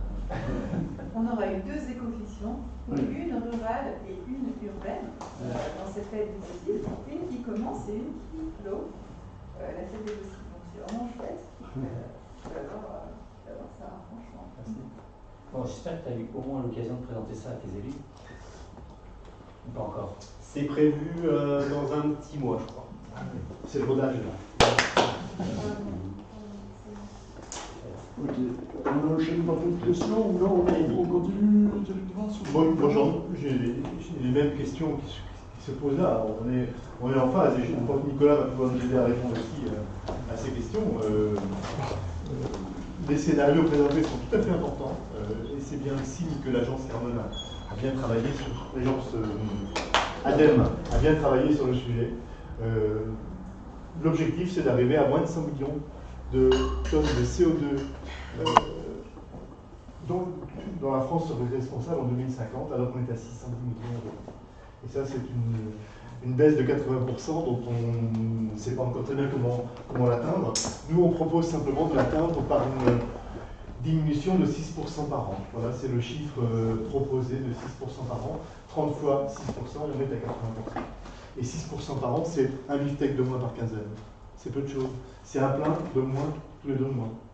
Donc 6%, ça reste quelque chose de tout à fait raisonnable. Pour l'expliquer, il faut gagner du temps. Est-ce que je peux me permettre de passer ma clé USB sur mon appareil et que comme ça, Pour se guider sur le 6%, il faut qu'on ait, nous, un indicateur, enfin une indication. Justement, oui. Comment on va mesurer ça? 6% en fait. Et c'est ça, comment on le définit ensemble, comment on fait. Une question de précision quand même, quand on parle de 100 millions, Oui. moins de 100 millions, on parle bien d'empreinte carbone et pas de bilan carbone, c'est-à-dire y compris avec les émissions importées. Alors pour vous donner des chiffres, la France émet 430 millions, environ 400 millions de tonnes de CO2 par ses propres émissions locales. Mais on importe 300 millions de tonnes de CO2 par tous les produits importés et on exporte 90. Donc le bilan, c'est environ 510 millions de tonnes. Donc simplement les chiffres que vous avez vus là-bas étaient plutôt des chiffres des émissions locales pour lesquelles l'Europe d'ailleurs nous dit qu'il faut qu'on réduise nos émissions de 55%, uniquement les émissions, alors qu'il faut compter l'ensemble.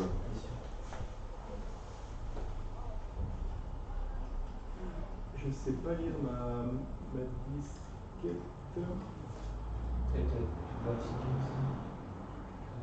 Encore plus là. Et tu dois bien penser, non? Si, on fait un petit bruit. Hein.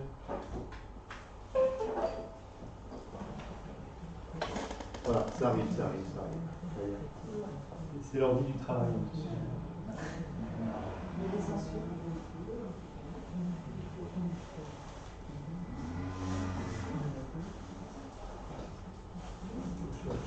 Vidéo. Voilà. C'est une jeune femme qui en 2020 nous a dit. Ça fait 10 ans que je fais attention au plastique, au pétrole, aux polluants et j'ai l'impression que rien n'avance. Les recommandations du GIEC et des autres experts sont formelles. Il faut passer de 11 tonnes d'émissions de gaz à effet de serre par habitant à 2 tonnes d'ici 2050. Alors il serait largement temps de commencer. On met des choses en place, les lois passent et les émissions de gaz à effet de serre de la France ne cessent d'augmenter. Alors c'est vrai, les valeurs sont floues et elles sont mal expliquées. C'est vrai que plein de gens ne s'impliquent pas dans cette transition écologique. C'est vrai qu'interdire est parfois contre-productif aussi puisque ça irrite nécessairement une partie de la population. Et pourtant, il y aurait une évidence, mais qu'aucun politique n'assumerait de porter, c'est le compte carbone. C'est très simple, mais trop systémique. Il n'y a que la démocratie qui puisse se saisir de ce concept. Il s'agirait d'allouer à chaque Français un plafond annuel d'émissions qui soit dégressif jusqu'à atteindre les 2 tonnes en 2050. C'était ça l'objectif, non? Voilà, cette mesure, elle est évidente, parce qu'elle atteint son but automatiquement. Elle est simple. Lors de chaque achat ou prestation, je fais débiter son montant carbone de ma carte et on communique le solde qui me reste jusqu'à la fin de l'année. C'est aussi une mesure qui est sociale, parce que les plus riches n'auront pas assez de leur plafond, qui est une moyenne, et ils devront acheter des points carbone aux plus sobres, qui sont souvent les plus pauvres et qui aimeraient bien qu'on les aide à boucler les fins de mois. Cette mesure, c'est la liberté aussi, car chacun choisit de privilégier ceux qu'il veut, et c'est une mesure qui est systémique. Si le coût carbone de chaque produit, prestation, prend réellement en compte toutes les émissions, matières premières, fabrication et transport inclus, les produits les plus émetteurs seront moins consommés car trop chers en quota carbone. Alors ce sera une injonction directe aux entreprises à diminuer le coût carbone de leurs produits. Et là, l'engrenage devient nécessairement vertueux. Si tu veux en savoir davantage sur cette mesure ou nous faire tes retours, tu trouveras plusieurs références en fin de vidéo. N'hésite pas à tester l'idée autour de toi, à en discuter, à diffuser les infos. Il est temps qu'on s'y mette tous. On est tous dans le même bateau. On compte sur toi. Et donc là, c'était un petit film qu'on avait voulu pour expliquer le concept. Mais comment ça pourrait se passer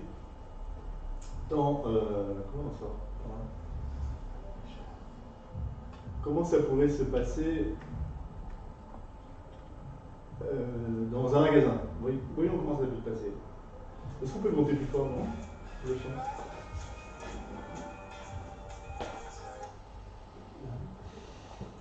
Ça doit être à fond. Je dis à fond, mais il n'y a pas de. Ah non. Ouais, il est presque à fond. Ouais, un petit peu plus à fond. Hein. Bon. Je vais faire ça. Obligé d'employer, c'est ça qui est la clé derrière.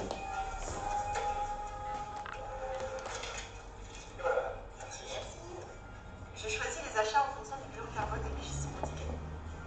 Et tous les mois, je reçois mon relevé de compte. Tu vois tous les effets passés pour les calculs qui s'affichent. Et c'est sympa.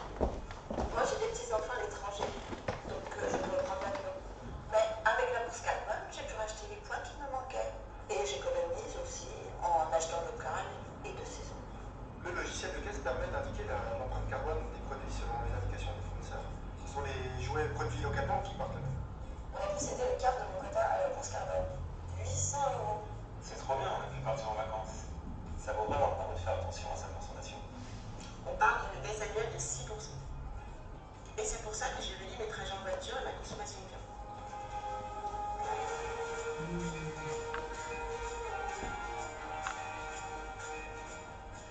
Ben maintenant, c'est à vous de jouer.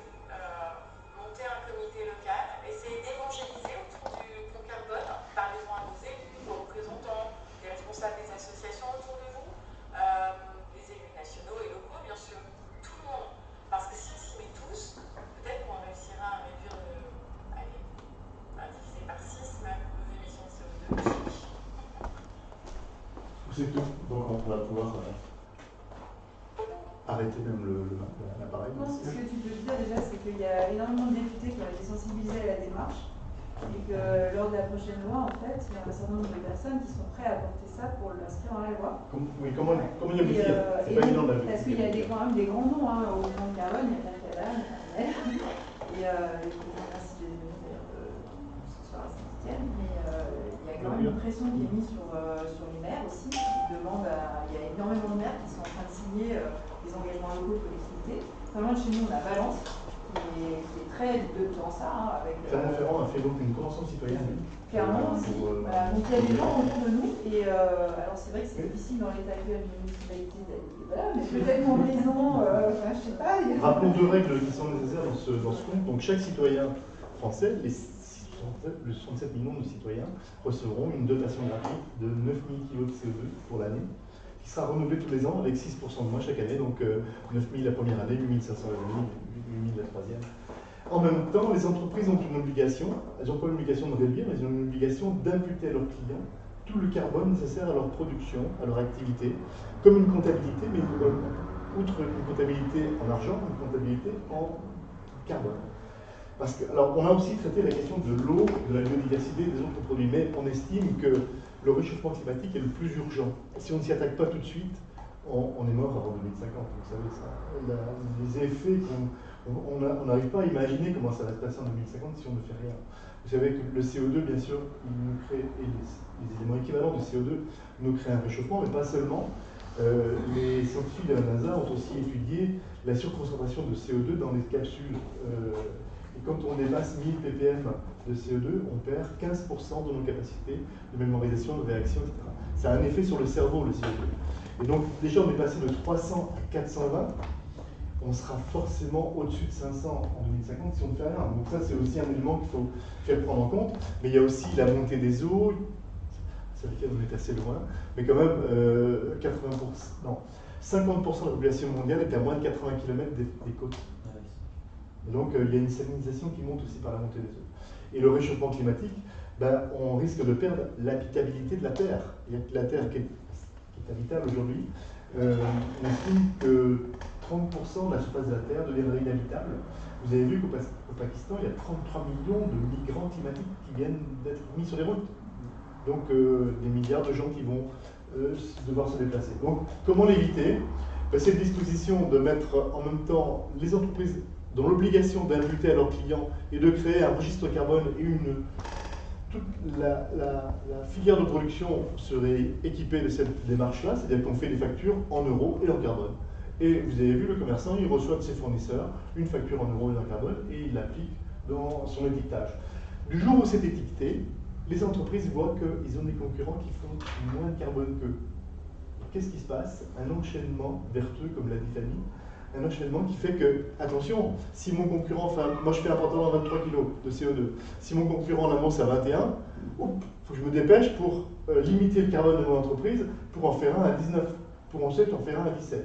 Donc on estime que progressivement, il va y avoir une réduction des contenus carbonés de toute la filière de production par le fait que tout le monde va être mis dans cette obligation, et les collectivités locales aussi, qui démarrent aussi dans cette démarche. Et donc, on estime que le confort à 1,5 tonnes en 2050 ne sera pas très différent du confort à 6 tonnes aujourd'hui. Parce que vous voyez, tous les produits seront décarbonés.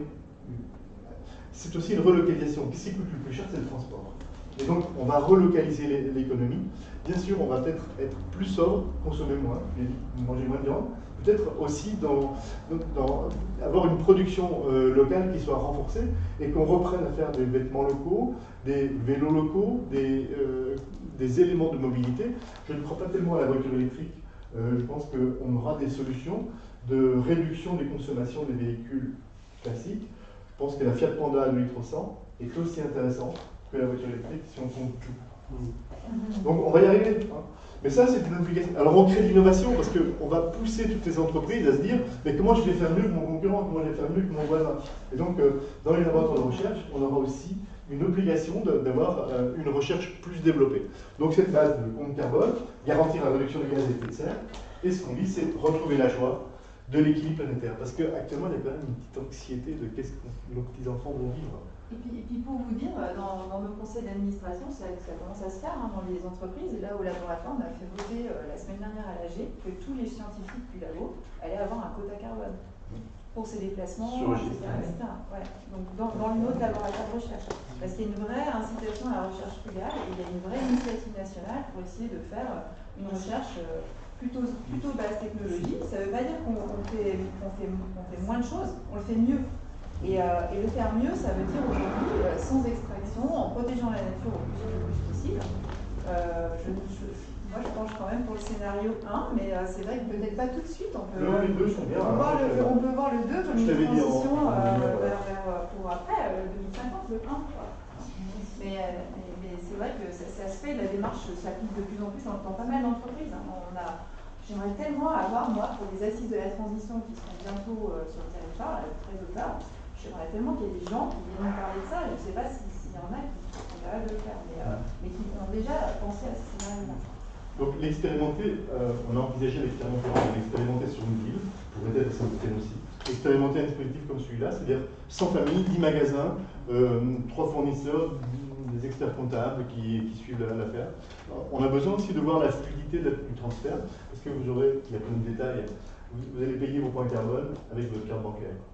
Vous allez dire d'accord pour 43 € et d'accord pour 22 kg de CO2 pour ce pantalon. Mais si vous payez votre carte bancaire, vous pourrez payer en espèces, vos 47 € en espèces, et à ce moment-là, il faudra que le commerçant, parce que le commerçant, il a besoin de vos points, vous comprenez? C'est un cercle vertueux dans le dispositif. Donc si vous voulez lui payer 100 points, il va dire « Ah, mais moi je ne peux pas te le donner, mon produit, parce que j'ai besoin des points pour mon fournisseur. Je ne veux pas être en faillite carbone. » L'entreprise qui ne jouerait pas le jeu, elle pourrait être en faillite carbone, c'est-à-dire qu'elle n'aurait pas assez de carbone pour ses fournisseurs. Donc ce dispositif peut se faire par paiement en espèces avec une carte genre carte vitale qui serait sécurisée par blockchain, donc c'est des technologies qui sont en train de se développer. Et puis il y a aussi les monnaies locales. Alors les monnaies locales sont le partenaire idéal pour développer bien cet échange des points qui vont être mis en œuvre. Donc vous comprenez que chaque année on va réduire de 6%. On ne peut pas le faire pour l'Europe directement, ni le monde, mais enfin, on pense que dans les 10 ans, ça va pouvoir s'étendre au monde entier. Vous savez que la TVA a été inventée en France en 1967, et en 10 ans, le monde entier avait pris la TVA. Parce que quand c'est des techniques faciles, comme ça marche. Le problème de l'Europe, c'est que nous, on est à 9 tonnes d'équivalent. On a dit 11 tonnes dans la vidéo, c'était vieux. Maintenant, ils ont revu les calculs. Donc, on peut dire que c'est à 610 millions de tonnes divisé par 67 millions de Français, 9 000 kilos.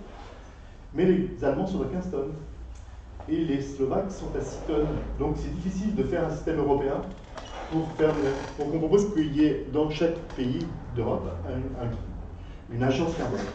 Je dois vous dire aussi que techniquement, nous sommes assez fidèles aux démarches de Elinor Ostrom, ce nom vous dit quelque chose, qui a étudié les communs.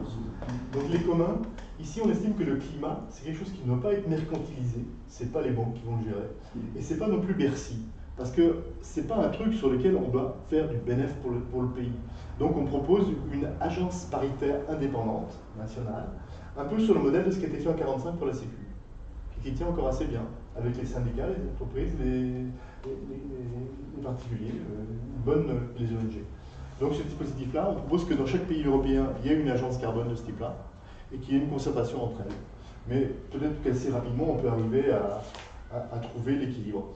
Alors quand je vous ai dit que nous en France on est à 9 tonnes, on a besoin de 6% par an, les Allemands qui sont à 15 tonnes, 14 tonnes, ils ont besoin de 7% par an. Ce n'est pas une très grosse différence. Et les Américains qui sont à 19 tonnes de CO2 par personne et par an, eux ils ont besoin de 8% de réduction annuelle pour arriver à l'équilibre en 2050.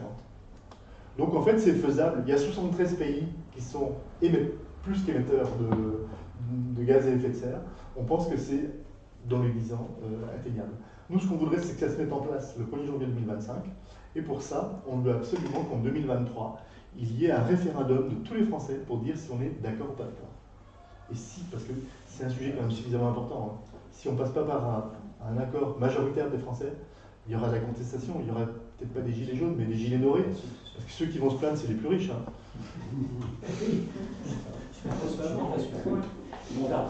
Quelques chiffres. Il faut bloquer. Quelques chiffres. Donc en référendum, on devrait gagner. 2-3 chiffres sur les disparités.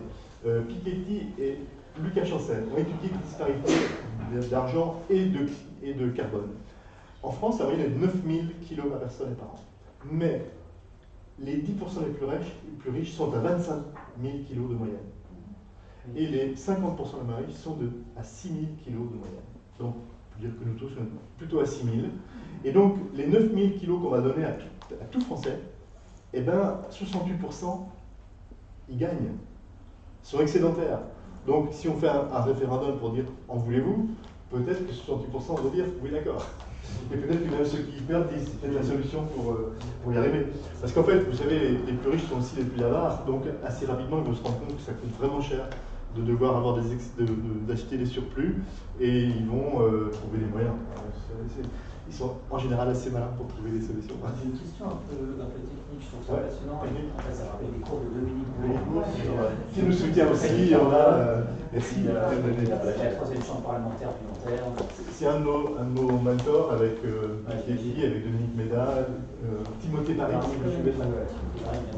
On l'a eu samedi. Est-ce que Bon. on a une manière fiable de quantifier le carbone émis, le carbone d'un produit? Parce qu'aujourd'hui, le bilan carbone est effectué par les sociétés selon des règles très disparates, et sans prendre forcément le scope 3, souvent c'est scope 1 et 2, qui sont les plus faciles à mesurer et les moins impactants. Donc, quelle va être la règle qui va permettre de dire à ce produit c'est tant d'émissions carbone? On va se référer, il y a 3 méthodes dans le monde, on va se référer quand même à la norme ISO 14067. Donc là, il y a une norme mondiale qui définit comment on calcule le carbone. Ensuite, comment on va affiner ce carbone? C'est justement par la filière de production. C'est-à-dire que le fabricant, il va acheter son fil. Il va y avoir un tissage. De ce tissage, il va sortir une facture en euros et carbone sur le mètre carré de coton qui va servir.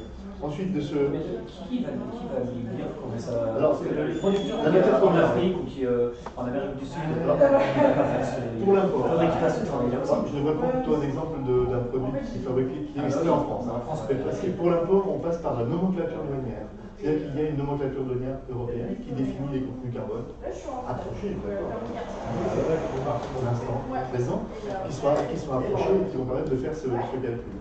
Prenons un exemple de quelque chose qui va être produit typiquement en France, et bien le beurre. 1 kg de beurre. Il va passer par le paysan qui va avoir son bilan carbone. Beaucoup de paysans ont déjà leur bilan carbone élaboré en fonction de la séquestration par le terrain qu'ils ont et de les intrants qu'ils peuvent mettre, le carburant et les autres éléments qu'ils peuvent mettre, et le méthane que produisent les vaches. On sait dire assez précisément le méthane que produisent les bovins. Donc là, on sait dire que 1 kg de beurre, 1 litre de lait a tant de kilos de CO2.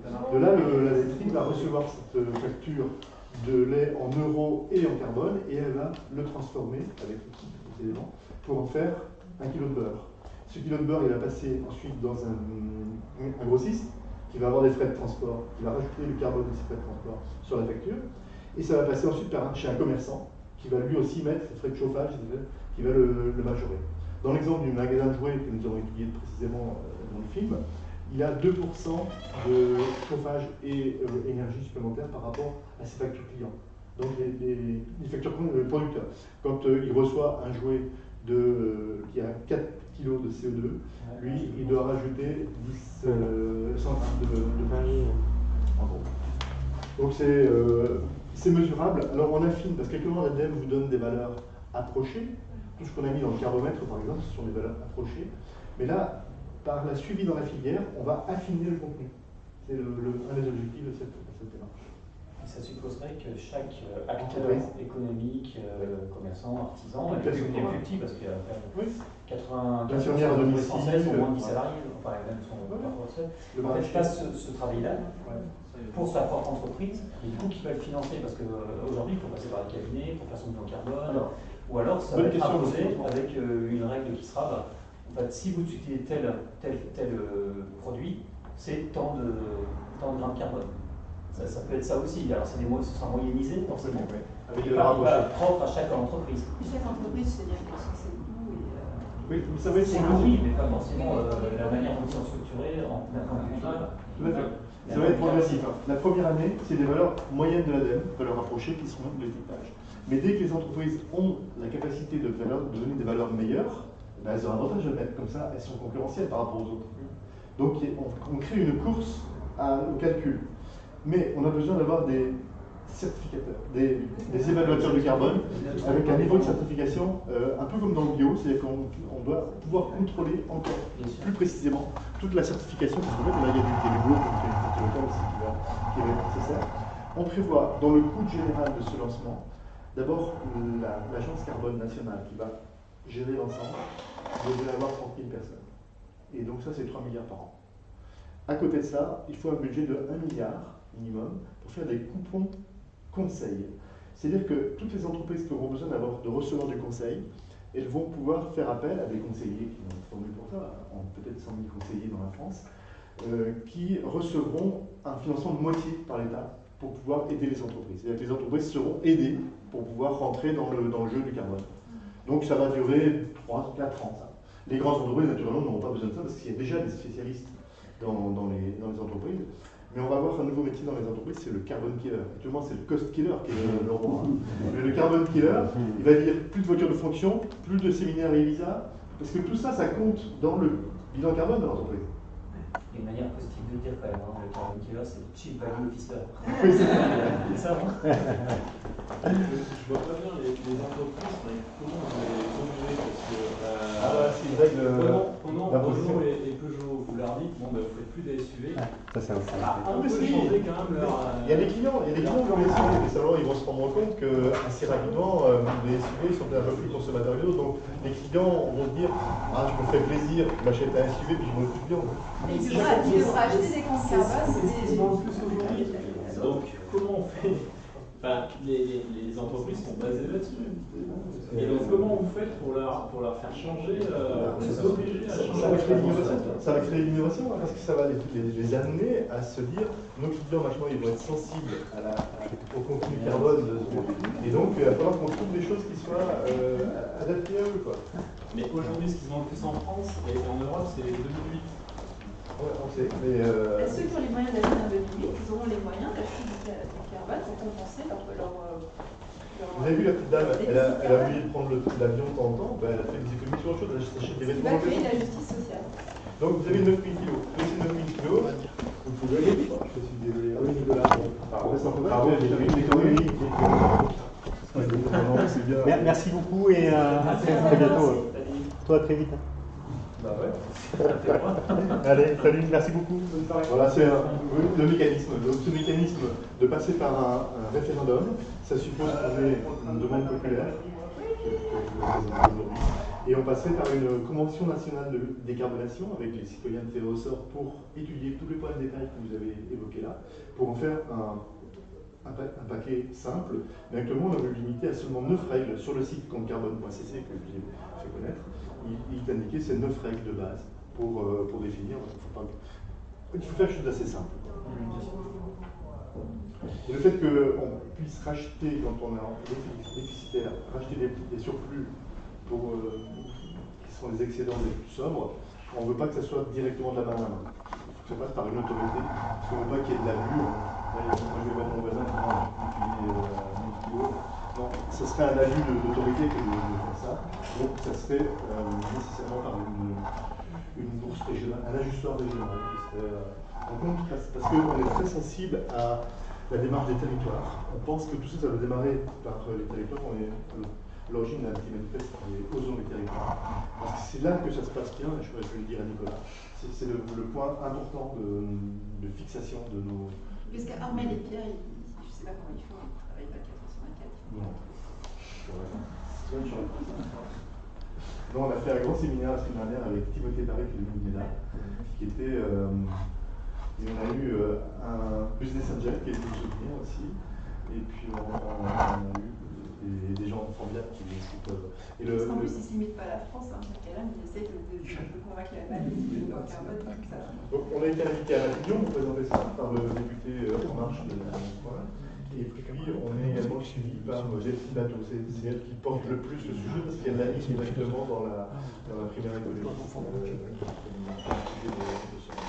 Parce que ce qu'on veut, c'est quand même apporter la fin de l'anxiété sur le sujet et dire, au moins, on peut voir la fin du tunnel. C'est un peu l'effet de l'entonnoir que nous précisait tout à l'heure Nicolas. c'est donner de l'espoir aux gens.